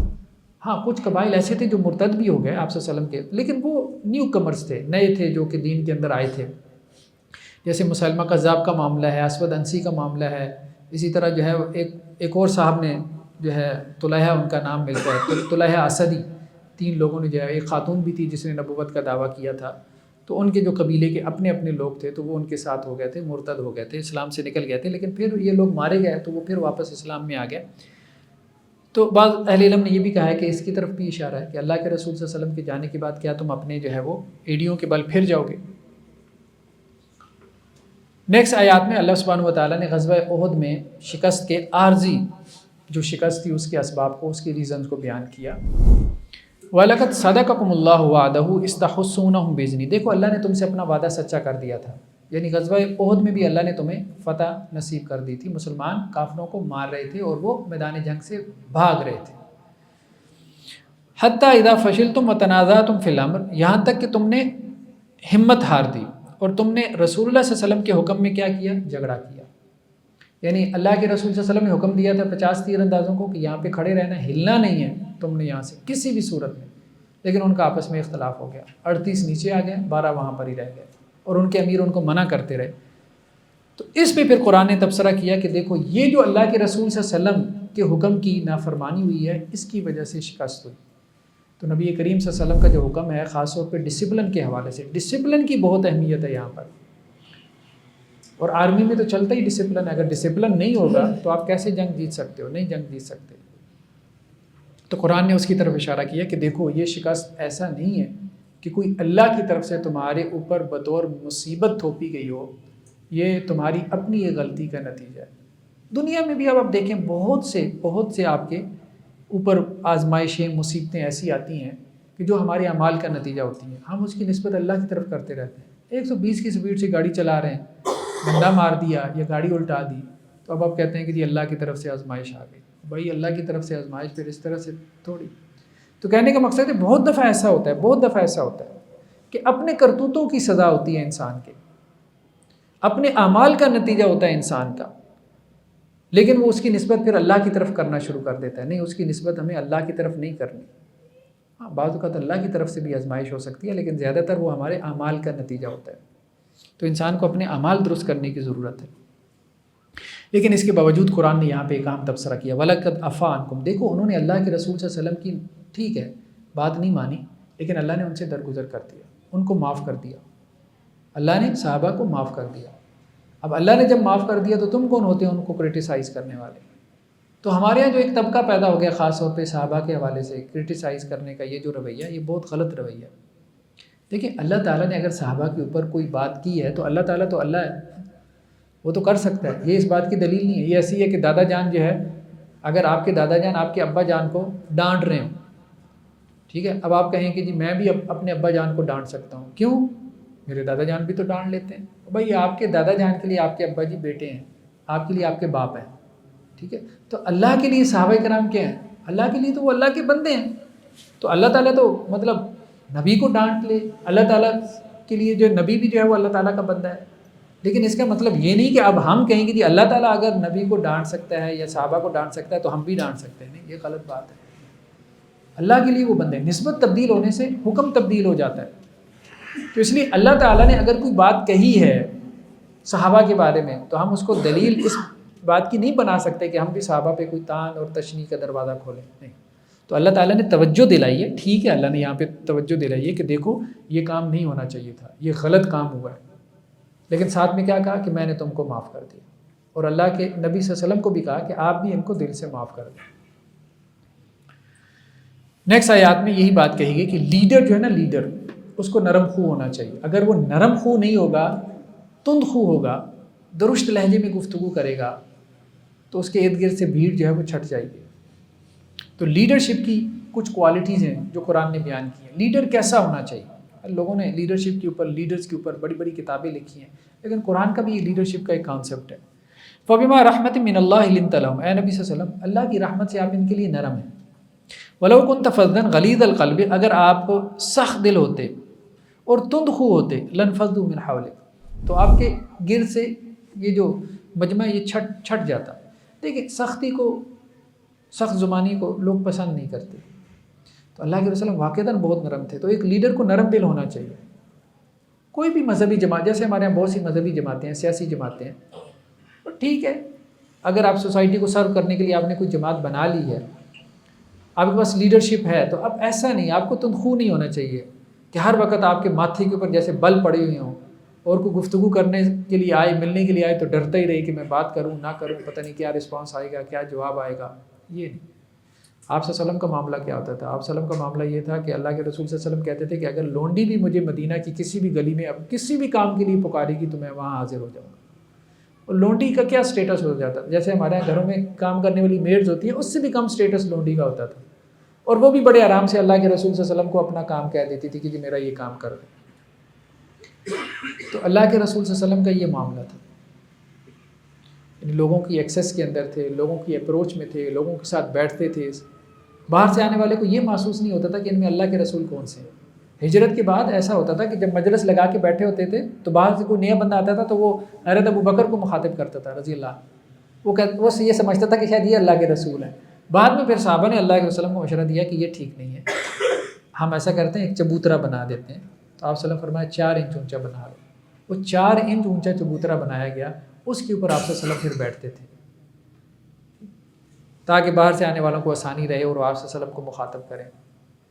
یہ معاملہ تھا آپ صلی اللہ علیہ وسلم کا، لوگوں کے اندر اس طرح سے گھل مل جانا، اس طرح سے مل جل کے رہنا، اس طرح سے سوشلائزنگ کرنا.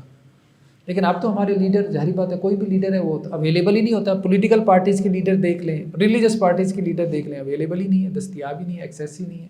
ٹھیک ہے، یہ بات بھی ٹھیک ہے کہ لوگ بہت زیادہ ہو گئے، ایکسیس میں بندہ ہو بھی نہیں سکتا، لیکن اس کے باوجود بار 7 دروازوں سے گزر کے 7 جو ہے وہ سیکٹری جو ہے وہ ان سے کوئی اپنا جو ہے وہ آپ کہہ لیں کہ سیکورٹی کلیئر کروا کے پھر آپ کو کوئی 2-4 منٹ ملیں کسی لیڈر سے، تو بہرحال یہ لیڈرشپ نہیں ہے، لیڈرشپ کی یہ کوالٹیز نہیں ہیں.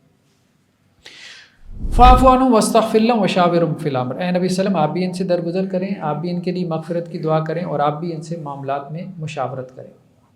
اب یہ نہیں ہے کہ کوئی غلطی ہو گئی ہے تو اب ان سے کوئی مشورہ نہیں کرنا، نہیں، ایسا نہیں. آئندہ بھی ان سے مشاورت کرتے رہیں. اور لیڈر وہی ہوتا ہے جو مشاورت کے ساتھ چلتا ہے، مشاورت کے ساتھ چلتا ہے. یہ نہیں کہ خود سارے فیصلے کیے جائے اور نمائشی طور پہ ایک مشاورتی کمیٹی بنا رکھی ہے جیسے ہمارے ہاں ہوتی ہے، بس 1 مین شو ہوتا ہے. عام طور پہ تو یہ 1 مین شو ہے اور وہ پھر چلتا بھی نہیں ہے، اس سے ڈکٹیٹرشپ آ جاتی ہے. قرآن نے مشاورت کے اوپر بہت زور دیا، مشاورت کے اوپر کہ مشورہ کیا کرو، کیونکہ اب لیڈر کا ذہن تو ایک ذہن ہے نا. اب آپ کی مشاورتی کمیٹی میں 40 لوگ ہیں، 40 ذہن ہیں. ایک ذہن تو ایک طرح سے کام کرتا ہے، 40 ذہن 40 اسپیکٹ کے اوپر سوچ رہے ہوتے ہیں، 40 اس مسئلے کی ڈائمینشنز دیکھ رہے ہوتے ہیں. تو وہ جو ان پٹ آتی ہے، ہو سکتا ہے لیڈر کا ذہن اس طرف نہ جا رہا ہو جس طرف کسی دوسرے کا ذہن جا رہا ہو، تو اس کے اوپر غور و فکر کرے اس مشورے کے اوپر اور دیکھے اگر اس میں وہ صائب رائے ہے تو اس کو لے کے چلیں. وشاورہم فی الامر، اور آپ ان سے مشاورت کرتے رہیں صحابہ کرام سے. اور آپ صلی اللہ علیہ وسلم کا یہی معمول تھا، جب بھی کوئی جنگ لڑنی ہوتی تھی تو آپ مشورہ کھلا مشورہ کرتے تھے. عہد کے معاملے میں اب آپ دیکھیں آپ صلی اللہ علیہ وسلم مشورہ کیا. یہ نہیں ہے کہ ایک لیڈر نے پوری جو ہے وہ قوم کو جنگ کے اندر جھونک دیا، ایسا نہیں ہے، ایسا نہیں ہے. لوگوں سے مشاورت کی کہ بھائی یہ معاملات ہیں، آپ بتاؤ لڑنا ہے، کیا کرنا ہے. فَإِذَا عَزَمْتَ فَتَوَكَّلْ عَلَى اللَّهِ، اور جب آپ عزم کر لیں، یعنی مشاورت کے بعد عزم کر لیں، اب اللہ کے اوپر توکل کریں اور اللہ کا نام لے کے وہ کام کر گزریں. وَلَا يَحْسَبَنَّ الَّذِينَ يَبْخَلُونَ بِمَا آتَاهُمُ اللَّهُ مِنْ فَضْلِهِ. نیکسٹ آیات کے اندر کنجوس اور بخیل کی سزا بیان ہوئی. فرمایا جو لوگ بخل کرتے ہیں اس مال میں جو اللہ نے ان کو دیا اپنے فضل سے، اللہ نے دیا. دیکھیں یہ بہت بڑی بات ہے. انسان یہ سمجھتا ہے کہ اس کی ایفرٹ کا نتیجہ، اس کی اسٹرگل کا نتیجہ ہے. ایسا نہیں، ایسا نہیں. کل پرسوں کون بات کر رہا تھا، وہ جو ہمارے انڈین وہ جن کی پری ویڈنگ کو سیرمنی چل رہی ہے، امبانی صاحب، تو وہ مجھے کو بتا رہا تھا ان کے پاس اتنی دولت ہے، فلاں اتنے امیر ہیں. میں نے کہا دیکھو بات یہ ہے کہ وہ اس بات پہ غور و فکر کیوں نہیں کرتے کہ کتنے لوگ ہوں گے انڈیا کے اندر جو امبانی سے زیادہ ٹیلنٹڈ ہوں گے، اس سے زیادہ ایفرٹ اور اسٹرگل کر رہے ہوں گے اور بزنس کے اندر ہوں گے، لیکن اس جیسی دولت نہیں بنا پائے. کیا ایسا ہو سکتا ہے؟ ہاں بالکل ہو سکتا ہے. میں نے کہا وہ وہاں کیسے پہنچا؟ میری بات ہے اس میں لک شامل ہے، تقدیر شامل ہے. تو وہ تقدیر کا جو ایلیمنٹ ہوتا ہے وہ اللہ کی طرف سے آتا ہے. آپ دنیا کے ٹیلنٹڈ ترین آدمی نہیں ہیں، آپ سے بہت زیادہ ٹیلنٹ دنیا کے اندر پڑا ہوا ہے. آپ دنیا کے سب سے محنتی انسان نہیں ہیں، آپ سے بہت زیادہ محنت کرنے والے لوگ بھی پڑے ہیں. ٹیلنٹ بھی ان کے پاس آپ سے زیادہ ہے، محنت بھی آپ سے زیادہ ہے، پھر بھی آپ کے پاس پیسہ زیادہ ہے، آپ کا بزنس زیادہ چمک رہا ہے. تو اگر یہ صرف گراؤنڈ ریالٹی کے اوپر ہوتا، اگر صرف یہ میٹیریلسٹک اپروچ سے اگر آپ دیکھیں کہ یہ صرف آپ کی ایفرٹ اور آپ کے ٹیلنٹ کا نتیجہ ہوتا، تو جس کا آپ ٹیلنٹ، جس کی کیپیسٹی، جس کی ایفرٹ آپ سے زیادہ ہے، اس کو آپ سے آگے کھڑا ہونا چاہیے تھا فزکس کے رولز کے مطابق. لیکن فزکس کے رول یہاں چل ہی نہیں رہے بھائی، نہیں چل رہے. یہاں کچھ اور رولز چل رہے ہیں، اس کو سمجھنے کی ضرورت ہے. ایک بندہ اس کی کوئی صلاحیت ہی نہیں ہوتی اور آپ دیکھتے ہیں کیسے اس کا بزنس چمک اٹھتا ہے، کیسے بزنس چمک اٹھتا ہے دیکھتے ہی دیکھتے. اور ایک بندے کے اندر اتنی صلاحیت ہوتی ہے وہ ساری زندگی بس گزارا ہی کرتا رہتا ہے. ایون جاب کے اندر دیکھ لیں، اللہ تعالیٰ نے اگر آپ کو جاب دی ہے تو بہت سارے لوگ ہم سے زیادہ ٹیلنٹڈ ہوتے ہیں لیکن ان کے پاس وہ جاب نہیں ہے، ان کے پاس وہ اپرچونٹی نہیں ہے جو ہمیں مل گئی. تو یہ اللہ تعالیٰ یہ کہہ رہے ہیں وہ جو تمہیں مل رہا ہے نا، مل رہا ہے وہ اصل میں اللہ کے دینے سے مل رہا ہے. ٹھیک ہے، وہ تمہاری ایفرٹس کا نتیجہ نہیں ہے، تمہاری صلاحیتوں کا نتیجہ ہے، تو اس میں بخل مت کرو۔ اگر تم اس میں بخل کر لو گے اور اس کو اپنے لیے بہتر سمجھو گے تو یہ تمہارے لیے بہتر نہیں ہے، بل وہ شر اللہ، یہ تمہارے لیے بدتر ہے۔ سیطوقون ما بخلوا به یوم القیامہ، اور ان قریب قیامت والے دن جس چیز کے ساتھ انہوں نے بخل کیا ہے وہ توق بنا کے ان کی گردنوں میں ڈالا جائے گا، یعنی وہ مال جس کی انہوں نے زکوٰۃ ادا نہیں کی۔ تو حدیثوں میں واضح طور پہ آتا ہے جس مال کی زکوٰۃ ادا نہیں کی گئی تو وہ مال توق بنا کے انسان کی گردن میں ڈالا جائے گا۔ کہ بعض روایتوں میں یہ بھی آتا ہے کہ سانپ بنا کے اس کی گردن میں بل کھا کے اس کو کاٹے گا اور کہے گا انا کنزک انا مالک، میں تیرا خزانہ، میں تیرا مال جس کو تو جمع کرتا رہا، زکوٰۃ نہیں دیتا رہا۔ وہ کس کا تھا؟ وہ تو وارثوں کے کام آیا نا۔ کس کے کام آیا؟ یہ جو ایپل والے ہمارے جو تھے بانی فاؤنڈر، جو سی او تھے ایپل کے، ٹھیک ہے، اسٹیو جابس، 95 میں پیدائش ہوئی، 2011 میں غالباً فوت ہو گیا۔ کتنی ایج ہوئی؟ مطلب زیادہ نہیں ہے، مطلب آپ کہہ لیں 56، اتنی کوئی ایج بنتی ہے، یہ ایج ہے۔ اب $1 بلین پیچھے چھوڑ گئے، کس کام کے؟ وارثوں کے۔ مطلب کیا عیاشی کی انہوں نے؟ مطلب 56 کو خاص ایج تو ہے کوئی نہیں، اب اس 56 میں بھی پہلے دن تو اس مقام پہ نہیں پہنچے ہوں گے نا، مطلب کچھ نہ کچھ انسان کو ٹائم لگا ہوگا، ٹھیک ہے۔ آپ کہیں کم از کم کوئی 30-40 سال کی عمر میں انسان پہنچتا ہے کسی مقام پہ، تو اب پیچھے کیا 15-16 سال بس عیاشی کی ہے اپنے پیسے کے اوپر، باقی وہ پیسہ کیا ہے؟ اللہ کے راستے میں اگر خرچ نہیں کیا تو پیچھے وارثوں کا ہے۔ وارث کیا کرتے ہیں؟ وارث تو مطلب تھوڑا دعا کریں گے اس کے لیے، وہ تو اللہ تللو میں اس کو اڑا دیں گے۔ عموماً یہی ہوتا ہے نا، ماں باپ کا پیسہ کیا کرتی ہے اولاد؟ اڑا دیتی ہے، اللہ ماشاء اللہ۔ تو اللہ سبحانہ و تعالیٰ بھی یہ کہہ رہے ہیں کہ جس مال میں تم بخل کر رہے ہو تو وہ تو تمہارے کام بھی نہیں آئے گا، تمہارے کام بھی نہیں آئے گا۔ مطلب کتنی تمہاری زندگی ہے جس میں تم اس کو خرچ کر لو گے، اس کا تو 1% بھی تم نہیں خرچ کر پاؤ گے، باقی 99% کیا فائدہ؟ وارثوں کے لیے جمع کرتے رہے، تمہیں اس کا کیا فائدہ ہوگا؟ تمہیں فائدہ اس مال کا ہوگا جو تم نے اللہ کے لیے جمع کیا، اللہ کے لیے آگے بھیج دیا۔ وَلِلَّهِ مِيرَاثُ السَّمَاوَاتِ، دیکھو میراث، وراثت آخر میں اللہ کی ہے، تمہارا بھی نہیں ہے، نہ تمہارے وارثوں کا ہے۔ آخر میں کس کا رہ جانا ہے؟ اللہ کا نام صرف رہ جانا ہے، بس سب نے یہاں سے چلے جانا ہے۔ واللہ بما تعملون خبیر، اور جو تم عمل کر رہے ہو اللہ تعالیٰ اس سے باخبر ہے۔ انسان ذرا یہ سوچ لے نا، میرے پاس ایک دفعہ ایک اسٹوڈنٹ آئے تو وہ بہت پریشان تھے، سر وہ بزنس میں جو ہے نا معاملات بہت زیادہ جو ہے وہ ایسے چل رہے ہیں جس کی وجہ سے نقصان ہے۔ اب نقصان بھی 2 قسم کا ہوتا ہے، کہ آپ کی پرنسپل اماؤنٹ ڈوب جائے، اور ایک نقصان یہ ہوتا ہے کہ آپ کا پروفٹ اتنا نہیں ہو رہا جتنا ہونا چاہیے۔ تو ہمارا بزنس مین طبقہ ذرا اس کو بھی نقصان میں کنسیڈر کرتا ہے، چلے بہرحال ایک اعتبار سے وہ بھی نقصان ہی ہے۔ تو اب میں نے انہیں کہا دیکھو بات یہ ہے، ساری باتیں میں نے سنی، میں نے کہا دیکھو بات یہ ہے، تمہارے اوپر کوئی قرض ہے؟ کہا نہیں میرے اوپر کوئی قرض نہیں۔ تو میں نے کہا دیکھو بات یہ، اب تمہارا کوئی مسئلہ نہیں ہے، اگر تمہارے اوپر قرض نہیں ہے تو تمہارا کوئی جینوئن مسئلہ نہیں ہے، بس اللہ کا شکر ادا کریں۔ میں دیکھ رہا ہوں کہ ایک ایسی گاڑی میں آئے ہیں جو 0 میٹر گاڑی ہے، پچھلے سال آپ خود کہہ رہے ہیں کہ 1 گاڑی تھی، اس سال 2 گاڑیاں ہو گئی ہیں، ٹھیک ہے۔ تو اس کا مطلب یہ ہے کہ آپ بہت بہتر کنڈیشن میں، ہاں ٹھیک ہے کہ اتنا نہیں فائدہ ہو رہا بزنس سے جتنا ہونا چاہیے تھا، یا جتنی آپ نے انویسٹمنٹ لگائی ہے یا جتنی ایفرٹ لگائی ہے اتنا آپ کو رزلٹ نہیں مل رہا اور آپ اس پہ پریشان ہو رہے ہیں۔ لیکن یہ کوئی حقیقی پریشانی نہیں ہے کہ جس کے لیے انسان جو ہے وہ پریشان۔ تو بعض اوقات یہ بھی ہے کہ شیطان وسوسہ ڈال دیتا ہے، دنیا کا معاملہ ایسی ہے، بس گزارا کریں، ما قل وکفیٰ خیر مما کثر والہا، اتنا جو کفایت کر جائے، آپ کو کسی کا محتاج نہ ہونا پڑے، وہ بہت کافی ہے، بہت بہتر ہے اس سے کہ جو بہت زیادہ ہے اور آپ کو غفلت میں ڈال دیتا ہے۔ لیکن زیادہ مال و دولت کی جو کثرت ہے نا، یہ بہت بڑی آزمائش ہے، بہت بڑی آزمائش ہے۔ ایون اب آپ دیکھیں اچھے بھلے جو امیر طبقہ ہوتا ہے نا، ان کی اولادیں ناکام نکلتی ہیں۔ کیوں ناکام نکلتی ہیں؟ بچپن سے ساری آسائشیں وغیرہ مل گئی ہیں، ساری آسائشیں مل گئی ہیں، اور عموماً آپ دیکھیں گے کہ یہ جو غریب بچے ہوتے ہیں گولڈ میڈل لے رہے ہیں، تندور پہ روٹیاں پکانے والا گولڈ میڈل ہے، کیوں؟ اب اس کے ذہن میں یہ ہے کہ میں نے سختی دیکھی ہے، میں نے اسٹرگل کرنی ہے، اسٹرگل کر کے وہ کسی مقام تک پہنچتا ہے۔ تو یہ فتنہ ہے، اپنی اگلی نسل کو بھی آپ بگاڑ دیتے ہیں، آپ فوت نہیں ہوتے تو وہ اولاد جو ہے وہ تباہ و برباد ہو جاتی ہے، خود آپ کے لیے بھی وہ فتنہ بنی رہتی ہے، وہ مال و دولت آنے والی نسل، مطلب اس کی کثرت، ہاں اتنا ضرور ہونا چاہیے اور وہ اللہ سے مانگنا بھی چاہیے کہ جو انسان کو کفایت کرے اور جس کی وجہ سے انسان جو ہے وہ کسی کا محتاج نہ رہے۔ خیر بہر نیکسٹ آیات کے اندر اللہ سبحانہ و تعالیٰ نے جو ہے وہ اس کا تذکرہ کیا کہ دنیا میں کامیاب کون ہے۔ تو کامیابی کے مختلف معیار ہیں۔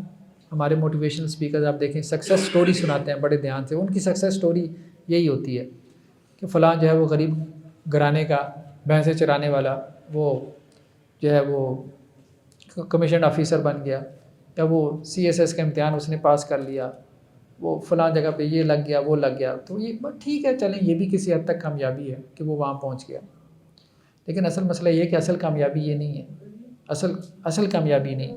قرآن نے کس کو کامیابی کہا؟ کل نفس ذائقۃ الموت۔ دیکھو ہر جان نے موت کو چکھنا ہے، ہر ایک کے اوپر موت آنی ہے۔ روزانہ ہم دیکھ رہے ہوتے ہیں جو دنیا میں آیا وہ جا رہا ہے، سیدھی سی بات ہے، جو آیا ہے وہ جا بھی رہا ہے، اور پتہ بھی نہیں چلتا، ہمارے درمیان سے ایک بندہ غائب ہو جاتا ہے اور دنیا کو فرق بھی نہیں پڑتا، وہ یہ سمجھ رہا ہوتا ہے شاید اس کی وجہ سے گھر بار یہ ساری دنیا چل رہی ہے، لیکن وہ غائب ہو جاتا ہے، دنیا کو ذرا برابر فرق نہیں پڑتا۔ وَإِنَّمَا تُوَفَّوْنَ أُجُورَكُمْ يَوْمَ الْقِيَامَةِ، قیامت والے دن اللہ تعالیٰ تمہیں پورا اجر دے دیں گے۔ فمن زحزح عن النار وادخل الجنت فقد فاز، جس کو جہنم کی آگ سے بچا لیا گیا اور اس کو جنت میں داخل کر دیا گیا، یہ کامیاب ہے، یہ سکسیس سٹوری ہے۔ جہنم سے بچ گیا، جنت میں داخل، یہ سکسیسفل ہے۔ یہ لوگوں کو بتاؤ کہ یہ کامیاب ہے۔ تو اب جہنم سے بچنے کے طریقے قرآن نے بتا دیے، اللہ کے رسول نے بتا دیے، جنت میں داخل ہونے کے کیا کیا ذرائع ہیں، کیا کیا اعمال ہیں، قرآن نے بتا دی، اللہ کے رسول نے بتا دی، بس ان کو ہم جو ہے وہ کیا کریں۔ وَمَا الْحَيَاةُ الدُّنْيَا إِلَّا مَتَاعُ الْغُرُورِ۔ دیکھو دنیا کی زندگی کیا ہے؟ ایک دھوکے کا سامان ہے۔ تو دنیا کی زندگی کیا ہے؟ ایک دھوکے کا سامان ہے، یعنی دنیا ایک دھوکہ ہے۔ نیکسٹ آیات کے اندر اللہ سبحانہ و تعالیٰ نے عقل مند شخص کے حوالے سے بتایا کہ عقل مند کون ہے۔ ان فی خلق السماوات والارض واختلاف اللیل والنہار لآیات لأولی الالباب۔ دیکھو زمین اور آسمانوں کی پیدائش میں، دن اور رات کے الٹ پھیر میں نشانیاں ہیں ان لوگوں کے لیے جو عقل مند ہے۔ اور عقل مند کون ہے؟ الذین یذکرون اللہ قیاما وقعودا وعلا، جو اللہ کو یاد کرتے رہتے ہیں کھڑے بیٹھے اور اپنے پہلوؤں کے بل۔ تین ہی حالتیں ہو سکتی ہیں نا، یا آپ کھڑے ہیں، یا آپ بیٹھے ہیں، یا آپ لیٹے ہیں، تین ہی حالتیں، چوتھی حالت تو نہیں ہے۔ تو قرآن نے کہا کہ ہر حال میں اگر کھڑا ہے تو پھر بھی اللہ کے ذکر میں لگا ہوا ہے، بیٹھا ہے پھر بھی اللہ کو یاد کر رہا ہے، لیٹا ہے تو پھر بھی اللہ کو یاد کر رہا ہے۔ اور اللہ کے ذکر سے مراد قلبی ذکر بھی ہے، دل بھی اللہ کی طرف متوجہ ہو اور زبان بھی اللہ کے ذکر سے رطب اللسان ہو۔ سبحان اللہ والحمد للہ ولا الہ الا اللہ واللہ اکبر لا حول ولا قوۃ الا باللہ لا الہ الا اللہ سبحان اللہ وبحمدہ سبحان اللہ العظیم۔ مختلف کلمات ذکر ہیں جو مسنون ہیں، جو اللہ کے رسول صلی اللہ علیہ وسلم سے ہمیں ملتے ہیں، بس ہماری زبان ہر وقت ان سے تر رہنی چاہیے۔ تو عقل مند تو وہ ہے جو ہر وقت اللہ کی یاد میں ہے، اور صرف ذکر نہیں بلکہ ساتھ میں کیا کہا؟ وَيَتَفَكَّرُونَ فِي خَلْقِ السَّمَاوَاتِ وَالْأَرْضِ، جو زمین اور آسمانوں کی پیدائش میں غور و فکر بھی کرتے رہتے ہیں۔ ذکر اور فکر یہ قرآن مجید کی ایک اصطلاح ہے۔ اصل میں اس ذکر کے اندر جان پڑتی ہے جس کے ساتھ فکر بھی ہو، یعنی سوچ بھی ہو۔ کلمات ذکر کے اوپر انسان غور کر لے، اگر انسان ان کلمات ذکر کے اوپر غور کر لے تو انسان کے اوپر مطلب ایک پوری جیسے کہتے ہیں معنی کی ایک دنیا انسان کے اوپر کھل جاتی ہے کہ رسول اللہ علیہ وسلم کے الفاظ میں کیسی کیسی گہرائی ہے۔ اور اگر آپ اس ذکر کے معنی کے اوپر غور کریں تو انسان کے اندر مختلف قسم کی کیفیات پیدا ہوتی ہیں۔ پھر کائنات کے اندر غور و فکر کرنا بہت اہم چیز ہے، کائنات کے اندر غور و فکر کرنا، چھوٹی چھوٹی چیزیں ہمارے ارد گرد ہیں، انسان اس کے اوپر غور و فکر۔ آج ہم انسان کے اوپر جو ہے وہ بڑا کہ انسان نے بڑی ترقی کر لی، کیا ترقی کر لی جی؟ لوہا ہوا میں اڑا ہے، بڑی ترقی ہے نا کہ لوہے کو ہوا میں اڑا دیا، ہوائی جہاز۔ بھئی کون سی ترقی ہے؟ اس لوہے کو جو ہے وہ اترنے کے لیے ایئرپورٹ چاہیے، اس کو جو ہے وہ چلانے کے لیے آپ کو پیٹرول چاہیے، انرجی چاہیے۔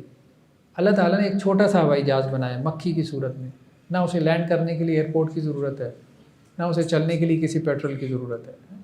اللہ تعالیٰ کی تخلیق جو ہے وہ انسان کی تخلیق سے 1000 گنا بہتر ہے، لیکن ہم اللہ کی تخلیق میں کبھی غور نہیں کرتے۔ اصل بات یہ ہم بلب کے اوپر تو بڑا غور کرتے ہیں کہ ایڈیسن نے بلب بنا دیا، دنیا کے اوپر بڑے جو اس کا احسان ہے، اور آج دیکھیں ہم روشنی میں بیٹھے ہیں، ہر دوسرا بندہ یہی کیے جا رہا ہے۔ اور بھائی جو اتنا بڑا بلب اللہ نے لگا دیا ہے سورج کی صورت میں، اس کا تو تمہیں بل بھی نہیں آتا، اس کا تو مہینے کے بعد بل آ جاتا ہے۔ باپٹا والے اگر بل نہ پے کریں گے تو کنیکشن کاٹ کے لے جاتے ہیں، میٹر اتار کے لے جائیں گے۔ تو اللہ نے تو آج تک تمہیں بل نہیں بھیجا، کتنے 1000 سال سے تم اس اتنے بڑے بلب سے، قرآن نے اس کو کہا بھی سراج ہے، سورج کو کیا کہ سراج ہے، بہت بڑا وہ بلب ہے، انرجی کا سورس ہے تمہارے لیے، تمہاری فصلیں اس سے پکتی ہیں۔ یہ انرجی اگر ہمیں پیدا کرنی پڑ جائے تو انسان کا مطلب کتنے ریسورسز اس کے اوپر لگ جائیں گے، کتنی مین پاور لگ جائے گی، اور اس کے باوجود کیا ہمیں حاصل ہوگا؟ کیا اتنی انرجی ہم حاصل کر سکتے ہیں جو ہمیں سورج سے مل رہی ہے؟ صرف سورج سے مل رہی ہے، وہ روشنی جو ہمیں چاند سے رات کو ملتی ہے، وہ روشنی اگر ہم پیدا کرنے کی کوشش کریں، پوری دنیا میں اتنی لائٹ ہم دینے کی کوشش کریں جو ایک چاند دے رہا ہے رات کے وقت میں، مطلب کتنے ہمارے ریسورسز اس کے اوپر لگ جائیں گے۔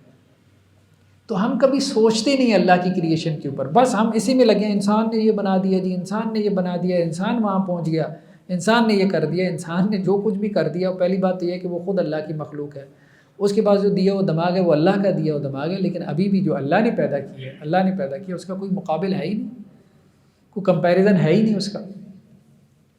فرمایا الذین یذکرون اللہ قیاما وقعودا وعلی جنوبہم، جو لوگ اللہ کو یاد کرتے ہیں کھڑے بیٹھے اور اپنے پہلوؤں کے بل، وَيَتَفَكَّرُونَ فِي خَلْقِ السَّمَاوَاتِ وَالْأَرْضِ، اور زمین اور آسمانوں کی پیدائش میں غور و فکر کرتے رہتے ہیں، یعنی ذکر بھی کرتے ہیں اور غور و فکر بھی کرتے ہیں۔ ربنا ما خلقت ھذا باطلا، تو وہ اس نتیجے تک پہنچتے ہیں کہ اے اللہ آپ نے زمین و آسمان کو باطل پیدا نہیں کیا، یعنی بے مقصد پیدا نہیں کیا، یہ پرپسفل کریشن ہے، پرپسفل کریشن ہے، ایک مقصد کے تحت اللہ نے یہ سب کچھ پیدا کیا، دنیا سجائی۔ اصل میں مختلف دنیا میں فلاسفیز ہیں کہ انسان کیوں پیدا کیا گیا۔ ہندوؤں میں دیکھیں نا، جیسے ہندوؤں میں ایک کانسیپٹ ہے رام کی لیلا ہے، بچے ہوتے تھے نا، چھوٹے ہوتے ہم لوگ بھی ایسا کرتے تھے، کہیں وہ ٹرالی والے نا ریت باہر گلی میں پھینک کے چلے جاتے تھے، تو بچے کیا کرتے تھے وہاں چھوٹے چھوٹے گھر بناتے تھے، پاؤں ریت کے اندر دبا کے نا گھر بناتے تھے، گھر بنائے گھر توڑ دیے۔ تو ہندوؤں میں ایک کانسیپٹ ہے کہ یہ رام کی لیلا ہے، جیسے بچے کھیلنے کے لیے نا اپنا وقت ٹائم پاس کرنے کے لیے گھر بناتے ہیں توڑ دیتے ہیں، اللہ نے مطلب معاذ اللہ تعالیٰ فارغ بیٹھا تھا تو اللہ کو کوئی ایکٹیویٹی چاہیے تھی، تو اس نے دنیا بنا دی، انسان پیدا کر دیے، کسی کو زندہ رکھا، کسی کو مار دیا، بیماری لگا دی، بس اللہ تعالیٰ اس کھیل تماشے سے خوش ہو رہا ہے بس۔ تو انہوں نے بس دنیا کو ایسا سمجھ لیا اور اسی کے جو ہے وہ 7 جنم بنا لیے۔ اللہ تعالیٰ نے جو کچھ پیدا کیا ایک مقصد کے تحت پیدا کیا، پرپسفل کریشن ہے، اور مقصد کیا؟ عبادت رب ہے۔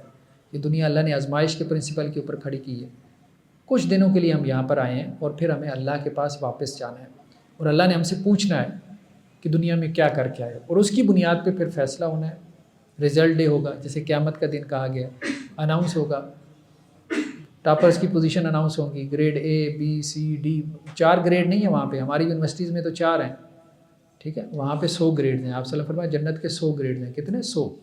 100 درجات ہیں، ان درجات میں پھر جنت ملے گی۔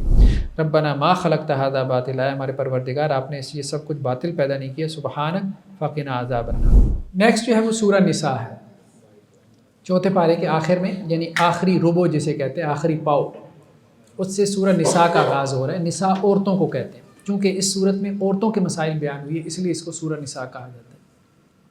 بعض روایتوں میں یہ بھی ہے کہ اپنی عورتوں کو سورہ نساء کی تعلیم دو، ٹھیک ہے، اپنی عورتوں کو خاص طور پہ سورہ نساء ترجمہ تفسیر کے ساتھ پڑھیں، گھر میں کوئی ترجمہ تفسیر والا قرآن لے آئیں، ٹھیک ہے، تو جو پڑھی لکھی ہیں وہ تو خود سے مطالعہ کر لیں۔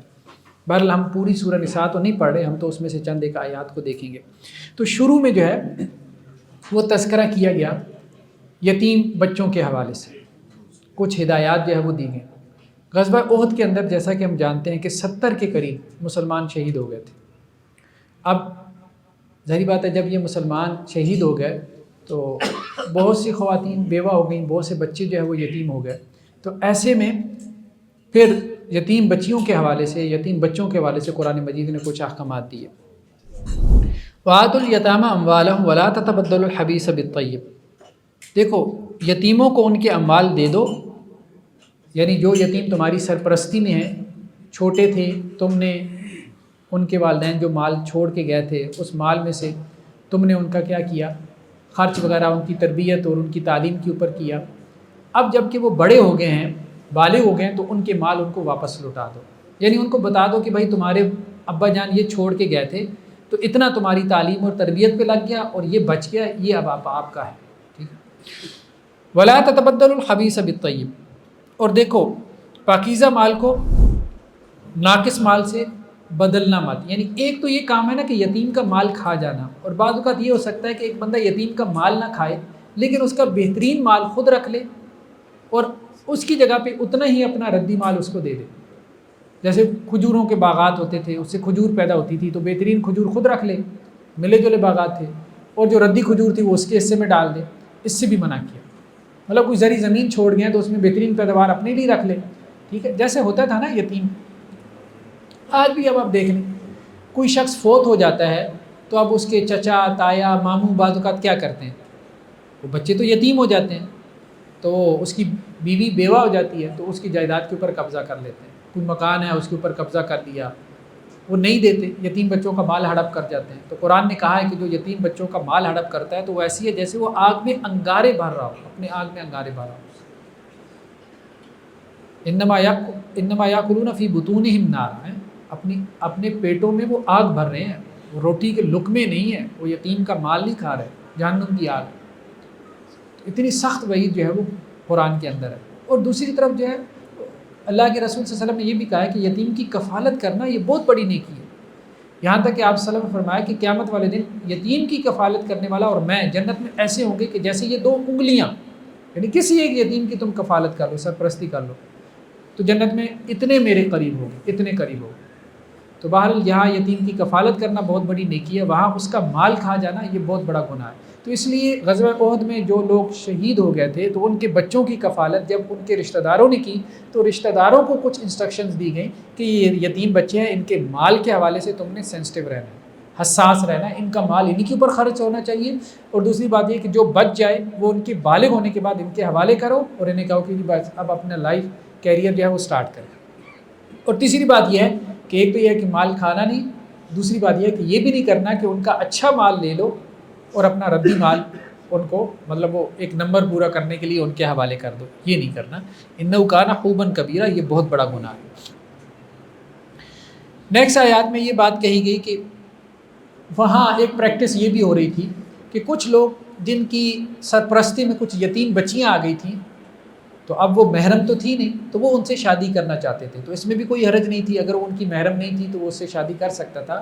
لیکن مسئلہ یہ تھا کہ یتیم بچی سے شادی کرتے ہوئے اسے یہ تھا کہ اس کا کوئی والی وارث تو ہے کوئی نہیں, تو مجھے اس کا حق مہر بھی نہیں دینا پڑے گا, اور اس کا کوئی والی وارث تو ہے نہیں تو اس کی جائیداد بھی میرے پاس آ جائے گی کیونکہ میں اس کا سرپرست ہوں, تو اسی بہانے اس کی جائیداد بھی میرے پاس آ جائے گی. تو یہ جو ایک مالی اس کے ذہن میں ایک منفیت تھی اس بچی سے نکاح کرنے کے حوالے سے, تو قرآن نے اس کے اوپر یہ بات کہی وَإِنْ خِفْتُمْ أَلَّا تُقْسِطُوا فِي الْيَتَامَىٰ, اگر تمہیں اندیشہ ہو کہ تم یتیم بچیوں کے بارے میں انصاف نہیں کر پاؤ گے, ٹھیک ہے, تو پھر ان سے نکاح نہ کرو.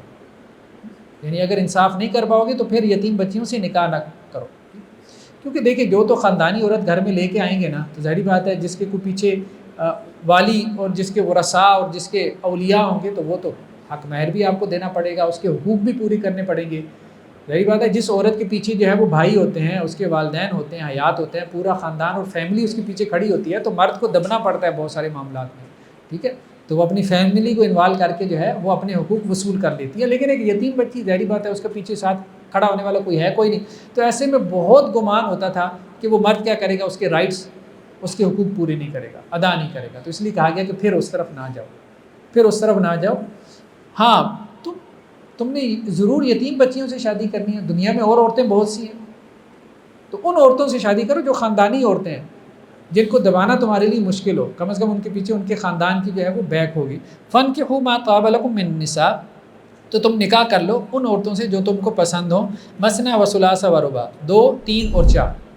خیر بعض لوگوں نے اس کا ترجمہ جو ہے 2, 2, 3, 3, 4, 4 کر کے 18 بھی بنا دیا. مطلب بعض لوگوں نے یہ رائے نکالی کہ 18 شادیاں بھی کر سکتے ہیں, لیکن یہ غلط رائے ہے, یہ ٹھیک رائے نہیں ہے. اللہ کے رسول صلی اللہ علیہ وسلم نے اس سے منع فرمایا. جب یہ آیات اتری تھیں تو ایک صحابی کے 10 بیویاں تھیں, 10, یعنی عربوں میں رواج تھا, مطلب بیویاں بہت زیادہ رکھتے تھے. تو وہ آپ صلی اللہ علیہ وسلم کے پاس آئے, کہنے لگی کہ اب میں کیا کروں, تو آپ صلی اللہ علیہ وسلم فرمایا ان 10 میں سے 4 رکھ لو, 4 رکھ لو, باقی 6 کو طلاق دے دو. جو تمہیں پسند ہے وہ 4 رکھ لو, باقی 6 کو طلاق دے دو. 4 سے زیادہ کی اجازت نہیں ہے اسلام میں. تو آپ صلی اللہ علیہ وسلم نے جو ہے وہ حکم بھی دے دیا. پھر اس کے بعد اس امت کے اندر تسلسل بھی یہی چلا, صحابہ, تابعین, تبع تابعین, خیر القرون میں, کہ 4 سے زیادہ کی اجازت نہیں ہے, 4 سے زیادہ کی اجازت نہیں ہے. اب تو خیر دوسری کی بھی اجازت نہیں ملتی تو وہ خیر علیحدہ مسئلہ ہے. لیکن یہ ہے کہ اسلام کے اندر جو ہے اس کے اوپر مطلب خوش ہونا بنتا ہے, اور یہ بھی خیر بڑی خوشی ہے کہ اجازت ہے, ٹھیک ہے, بھلے عملاً انسان نہ کر پائے. تو فَانْكِحُوا مَا طَابَ لَكُم مِّنَ النِّسَاءِ مَثْنَىٰ. شیخ بن باز علیہ الرحمہ جو سعودی عرب کے مفتی تھے, خیر اب ایک بات آئی گئی ہے, میں نے کہا چلے کر دیں, تھکاوٹ بھی آپ لوگوں کو کافی ہو رہی ہوگی, اور ویسے بھی مرد حضرات دوسری شادی کے بیان سے بہت خوش ہوتے ہیں. تو فَانْكِحُوا مَا طَابَ لَكُم مِّنَ النِّسَاءِ مَثْنَىٰ. تو شیخ بن باز نے یہاں سے ایک نقطہ نکالا, تو انہوں نے کہا دیکھیں اللہ تعالیٰ نے کہا ہے کہ تم نکاح کر لو جو عورتیں تمہیں پسند ہوں, 2 سے اللہ نے شروع کی ہے. تو اس کا مطلب یہ ہے کہ اصل حکم 2 کا ہے، ٹھیک ہے۔ ہاں ایک کے بارے میں آگے چل کے اللہ نے کہا فَإِنْ خِفْتُمْ أَلَّا تَعْدِلُوا، اگر تمہیں اندیشہ ہو کہ عدل نہیں کر پاؤ گے فواحدہ، پھر ایک کر لو۔ خیر بہرحال اس پہ مزاج سے ہٹ کے مطلب اس کے بہت سے فوائد بیان کیے جا سکتے ہیں کہ تعدد ازواج جسے ہم کہتے ہیں، ایک سے زیادہ بیویاں، ایک سے زیادہ شادیاں کرنا، اس کے کیا معاشرتی فوائد ہیں، اس کے کیا مطلب بہت سی چیزوں کے اوپر جو ہے وہ گفتگو کی جا سکتی ہے۔ لیکن یہ چیز قرآن نے واضح کر دی کہ دیکھو جو عدل نہیں کر سکتا نا تو اس کو ایک بھی کفایت کرنا چاہیے۔ تو عورتوں میں بھی جو انسیکیورٹی ہوتی ہے دوسری شادی کے حوالے سے مردوں کی، وہ یہی انسیکیورٹی ہوتی ہے کہ وہ یہ سمجھتی ہے کہ یہ ہمارے ساتھ عدل نہیں کرے گا، اور ایسا ہوتا بھی ہے، سارے مرد ایسے نہیں ہوتے کہ وہ عدل کر سکیں شادی کے بعد، ٹھیک ہے، یہ پاسبلٹی ہوتی ہے۔ اس کی ایک وجہ ہے، میرے پاس بھی جب کوئی صاحب آتے ہیں نا مجھ سے مشورہ کرنے کے لیے کہ جی ہم جو ہے وہ دوسری شادی کر لیں کہ نہ کر لیں، تو میں انہیں ایک بات ضرور کہتا ہوں، میں کہتا ہوں دیکھو بات یہ ہے کہ اگر تو پہلی بیوی کو مصیبت سمجھ رہے ہو تو پھر تو دوسری ہرگز نہیں کرنی، دوسری بھی سیم اسی کی کاپی ہے، سیدھی سی بات ہے، ٹھیک ہے۔ ہاں اگر پہلی بیوی کو تم رحمت سمجھتے ہو، اللہ کی نعمت سمجھتے ہو، تو پھر یہ اللہ کی نعمت ہے، جتنی مرضی سمیٹ لو۔ تو کہنے کا مقصد یہ ہے کہ عورت کو آپ کس نظر سے دیکھتے ہو۔ ہمارے یہاں ہوتا کیا ہے کہ جھگڑا ہوتا ہے بیوی کے ساتھ، اب اس کو سبق سکھانے کے لیے کیا کرتے ہیں، دوسری شادی کر لیں۔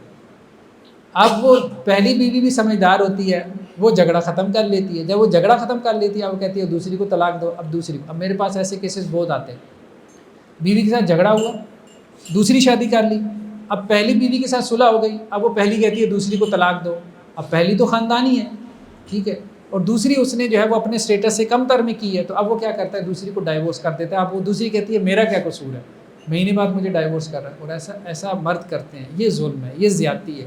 مطلب یہ کوئی کھیل تماشا نہیں ہے کہ بیوی کے ساتھ لڑائی ہوئی، دوسری شادی جو ہے وہ کر لی، اب اس کے بعد جو ہے وہ بیوی کے ساتھ صلح ہوئی تو اب دوسری کو طلاق دے کے اس کو بھی جو ہے وہ آپ نے فارغ کر دی۔ یہ کھیل تماشا جو ہے نا یہ نہیں ہونا چاہیے۔ اصل بات یہ دوسری شادی ایک شعوری فیصلہ ہو، شعوری فیصلہ ہو، یہ نہیں ہے کہ پہلی سے آپ تنگ ہیں اور پہلی سے جو ہے وہ جان چھڑانے کے لیے آپ دوسری کر رہے ہیں۔ تو دیکھیں بات یہ ہے کہ پھر آپ کو دوسری کے پاس بھی جو ہے وہ سکون نہیں ملے گا۔ مولانا اشرف علی تھانوی علیہ رحمہ، ان کے پاس ایک شخص آیا، کہنے لگا حضرت دوسری شادی کرنا چاہتا ہوں۔ تو انہوں نے کہا 3 گھر ہونے چاہیے تمہارے پاس، 3 گھر پھر کر لو۔ تو کہنے لگا حضرت 2 تو سمجھ میں آتے ہیں، تیسرا کس لیے؟ کہنے کہ جو حالات تم بتا رہے ہو نا ان حالات میں تمہیں رہنا تیسری گھر میں پڑے گا، تو اگر تمہارے پاس 3 گھر ہیں تو پھر تم شادی۔ خیر کہنے کا مقصد یہ ہے کہ قرآن کی طرف سے یہ اجازت ہے، کوئی فرض قرار نہیں دیا گیا کہ آپ سیکنڈ میرج ضروری کریں۔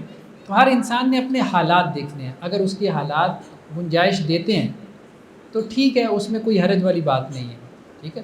اور اگر مرد عدل کر سکتا ہے، عادل ہے، ٹھیک ہے، اور میں نے کہا کہ وہی مرد عدل کر سکتا ہے جس کا عورتوں کے بارے میں جو سوچنے کا انداز ہے وہ پازیٹیو ہوگا۔ جو عورتوں کے بارے میں نیگیٹو ہوگا نا وہ کبھی عدل نہیں کر سکتا۔ جو پہلی کو مصیبت سمجھ رہا ہے نا وہ دوسری کو بھی مصیبت سمجھے گا۔ ایک نوجوان، اس کی نئی شادی ہوئی تو وہ بیچارہ کافی زیادہ پریشان تھا۔ خیر اب کچھ باتیں ایسی ہو جائیں گی جو عورتوں کو لگے کہ ڈسکریمنیشن ہو رہی ہے، لیکن بہرحال اس میں ایک ہمارا لیسن ہے۔ میں نے تو اس کی کاؤنسلنگ کے لیے اسے ایک جملہ کہا تھا، وہ اپنی بیوی کی جیسے میری بیوی ایسی ہے، اس کے ایٹیٹیوڈ، اس کے رویوں کے اوپر لمبا چوڑا، میرے ساتھ یوں کرتی ہے وہ کرتی ہے، جیسے وہ اپنا کتھارسس کر رہا تھا۔ تو وہ میں نے کہا بولنے دو، وہ بولتا رہا آدھا گھنٹہ بولتا رہا، بیچارہ تھک گیا، کتنا کو بولے، بیوی کی آپ کہہ لیں کہ کتنی کو برائی بیان کرے۔ اس کے بعد مجھے کہتا ہے اچھا ایک بات مجھے بتا دیں، صرف ایک بات، بس آپ بولے نہیں، آپ نے میری باتیں سن لی، صرف ایک بات بتا دیں کہ کیا میری ایسی ہے یہ ساری ایسی ہوتی ہیں؟ میں نے کہا بس بچے 19-20 کا فرق ہوتا ہے۔ تو اس کے بعد مجھے کہنے لگا، کہتا ہے اب حافظ صاحب اب مجھے اپنی بیوی سے کوئی شکایت نہیں ہے، میں اب سکون میں آ گیا ہوں۔ مطلب اس کا مطلب یہ تھا کہ اب مجھے سمجھ میں آ گئی ہے کہ صرف میں اس آزمائش میں نہیں ہوں، سارے بعض اوقات ہوتا ہے نا انسان سمجھتا ہے کہ شاید میں ہی صرف آزمائش میں ہوں، اور اس پہ وہ زیادہ تنگ ہو رہا ہوتا ہے۔ خیر بہرحال فَإِنْ خِفْتُمْ أَلَّا تَعْدِلُوا فَوَاحِدَةً أَوْ مَا مَلَكَتْ أَيْمَانُكُمْ، بس اگر تمہیں اندیشہ ہو کہ تم عدل نہیں کر پاؤ گے تو پھر ایک ہی کافی ہے، پھر ایک سے زیادہ نہ کرو۔ اللہ کے رسول صلی اللہ علیہ وسلم کی واضح حدیث ہے کہ جس کی 2 بیویاں ہوں یا 2 سے زیادہ ہوں اور وہ ان کے درمیان عدل نہیں کرے گا تو قیامت والے دن وہ اس حال میں آئے گا کہ اس کا نصف دھڑ مارا ہوا ہوگا، یعنی جیسے اس کے اوپر فالج ہوتا ہے۔ ذالک ادنیٰ اللہ تعالی۔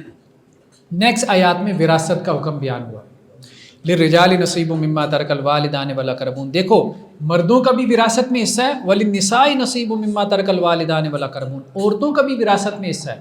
یہ بہت بڑی بات ہے، ہماری سوسائٹی میں عورتوں کو وراثت میں حصہ نہیں دیا جاتا، الا ماشاء اللہ کچھ گھروں میں اہتمام ہوتا ہے، بیٹی کو وراثت میں حصہ ملتا ہے، بہن کو ملتا ہے، لیکن کم لوگ ہیں۔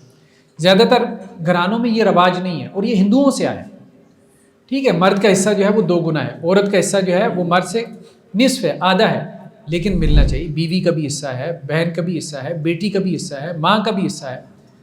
تو 3 قسم کے ورثہ ہیں جو کبھی محروم نہیں ہوتے۔ پیرنٹس، ماں باپ کو ہمیشہ حصہ ملتا ہے، میاں بیوی ایک دوسرے کا حصہ ہمیشہ لیتے ہیں، اولاد آپ کی بیٹا ہو بیٹی ہو ہمیشہ ان کا حصہ ملتا ہے۔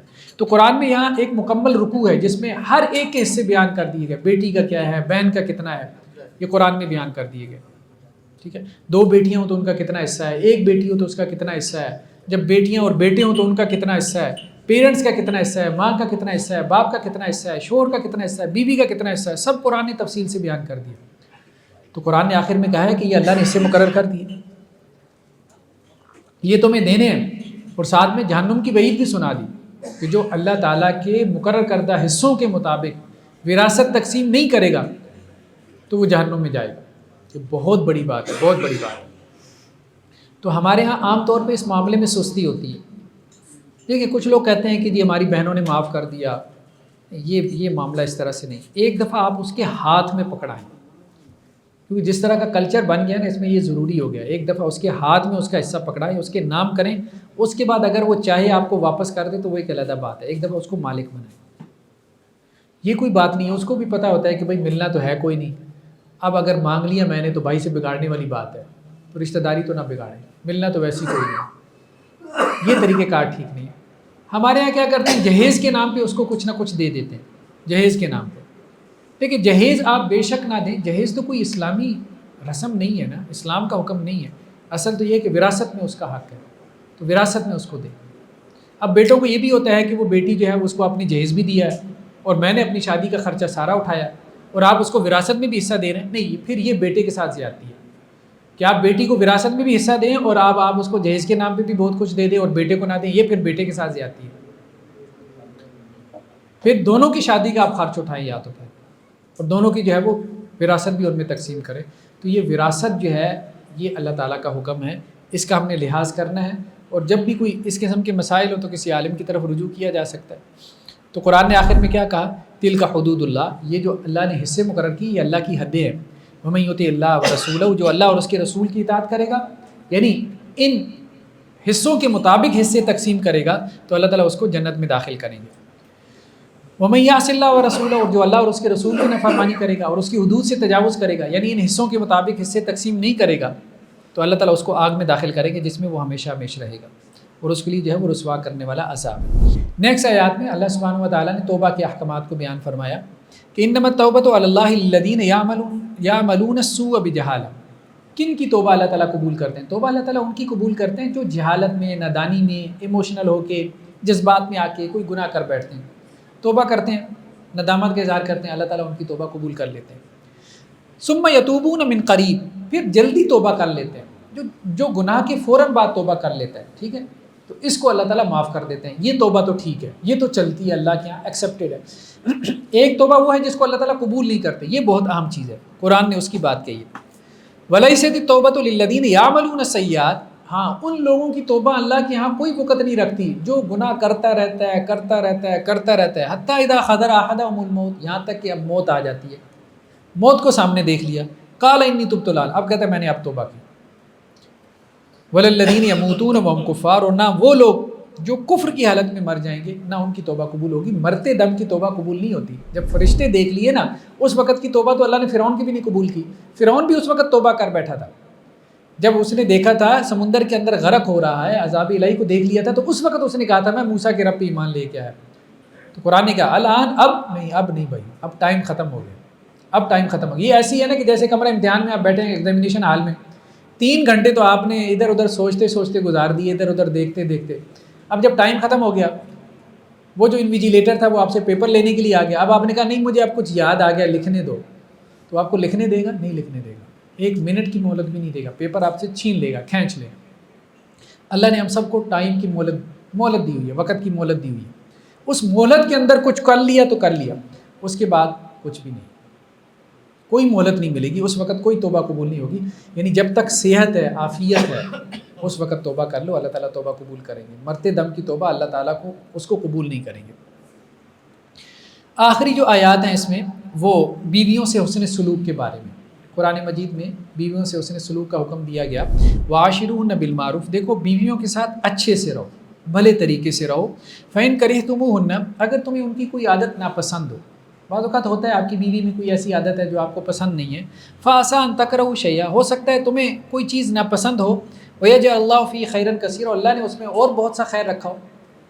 یعنی کسی انسان میں صرف نیگیٹیوٹی نہ دیکھو، اگر کسی کے اندر کوئی ایک چیز نیگیٹو ہے تو اللہ تعالیٰ نے اس میں 90 خوبیاں بھی رکھی ہوتی ہیں، تو آپ اس میں 2-4 جو ہے وہ مطلب شر کی باتیں دیکھ رہے ہوتے ہیں، 90-95 خیر کی باتیں نہیں دیکھ رہے ہوتے۔ یہی عورتوں کو بھی چاہیے کہ اگر ان کے شوہروں میں، مردوں میں کوئی 1-2 باتیں ایسی ہیں کہ جو شر کی ہیں، تو اب اس کی وجہ سے آپ ذہن ہی اس کے بارے میں جو ہے وہ نیگیٹو نہ بنا لیں اور ہر وقت اسی کا تذکرہ ہی نہ کرتی رہے۔ تو ہمارے ہاں ہوتا یہی ہے، میاں بیوی کے معاملے میں وہ کیا کرتے ہیں کہ ایک دوسرے کی صرف برائی دیکھتے ہیں، یعنی 90 خیر نہیں دیکھیں گے، وہ 10 برائیاں دیکھیں گے اور اسی کا تذکرہ کریں گے اور اسی کی بنیاد پہ فیصلے کریں گے اور اسی کی بنیاد پہ سارا گھر کا معاملہ چلا رہے ہوں گے۔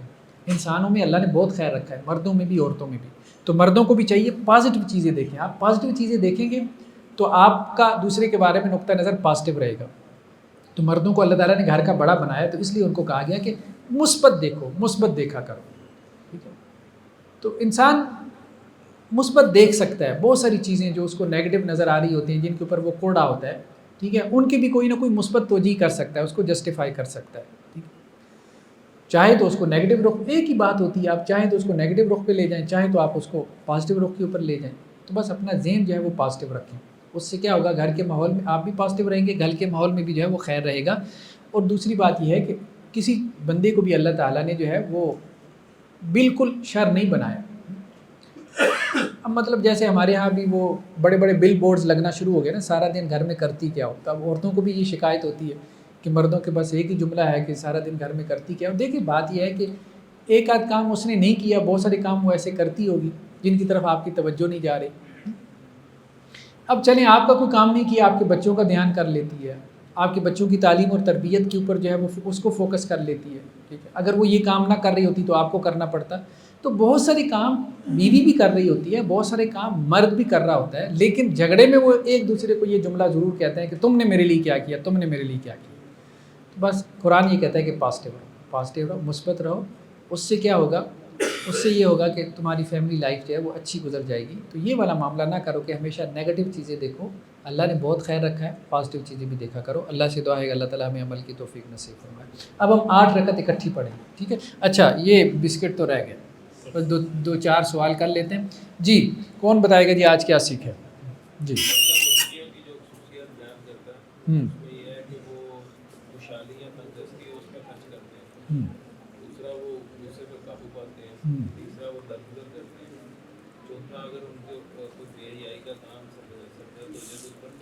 متقی کی 4 صفات بیان ہوئی ہیں، خرچ کرتا ہے اللہ کے راستے میں متقی، غصہ پی جاتا ہے، معاف کر دیتا ہے، اور اگر کوئی گناہ ہو جائے تو توبہ کر لیتا ہے۔ جی اور کسی نے کیا سیکھا؟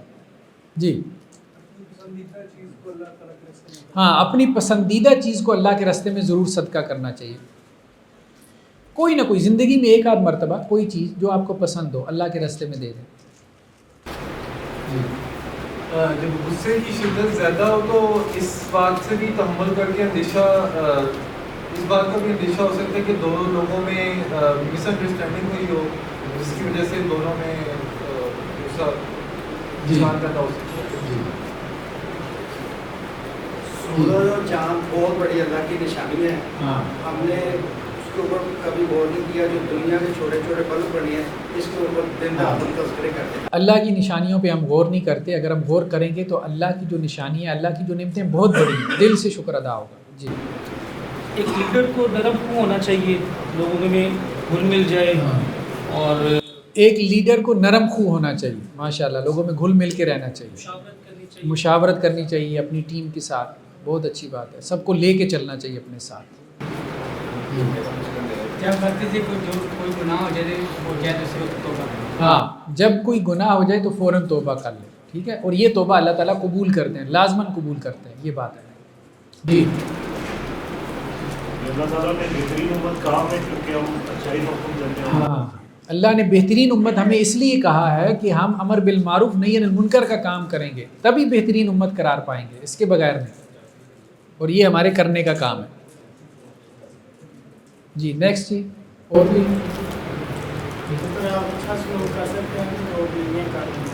ہاں، اب یہ کام کی بات انہوں نے کی ہے نا، ان کو ذرا 2 بسکٹ دے دیں۔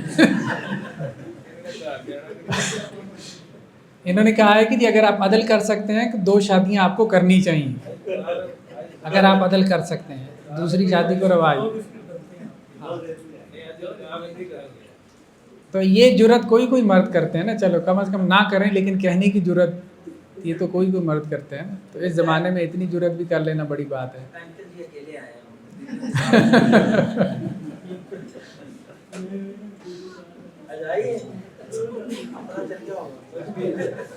نہیں ہم نے ان کا نام نہیں لیا۔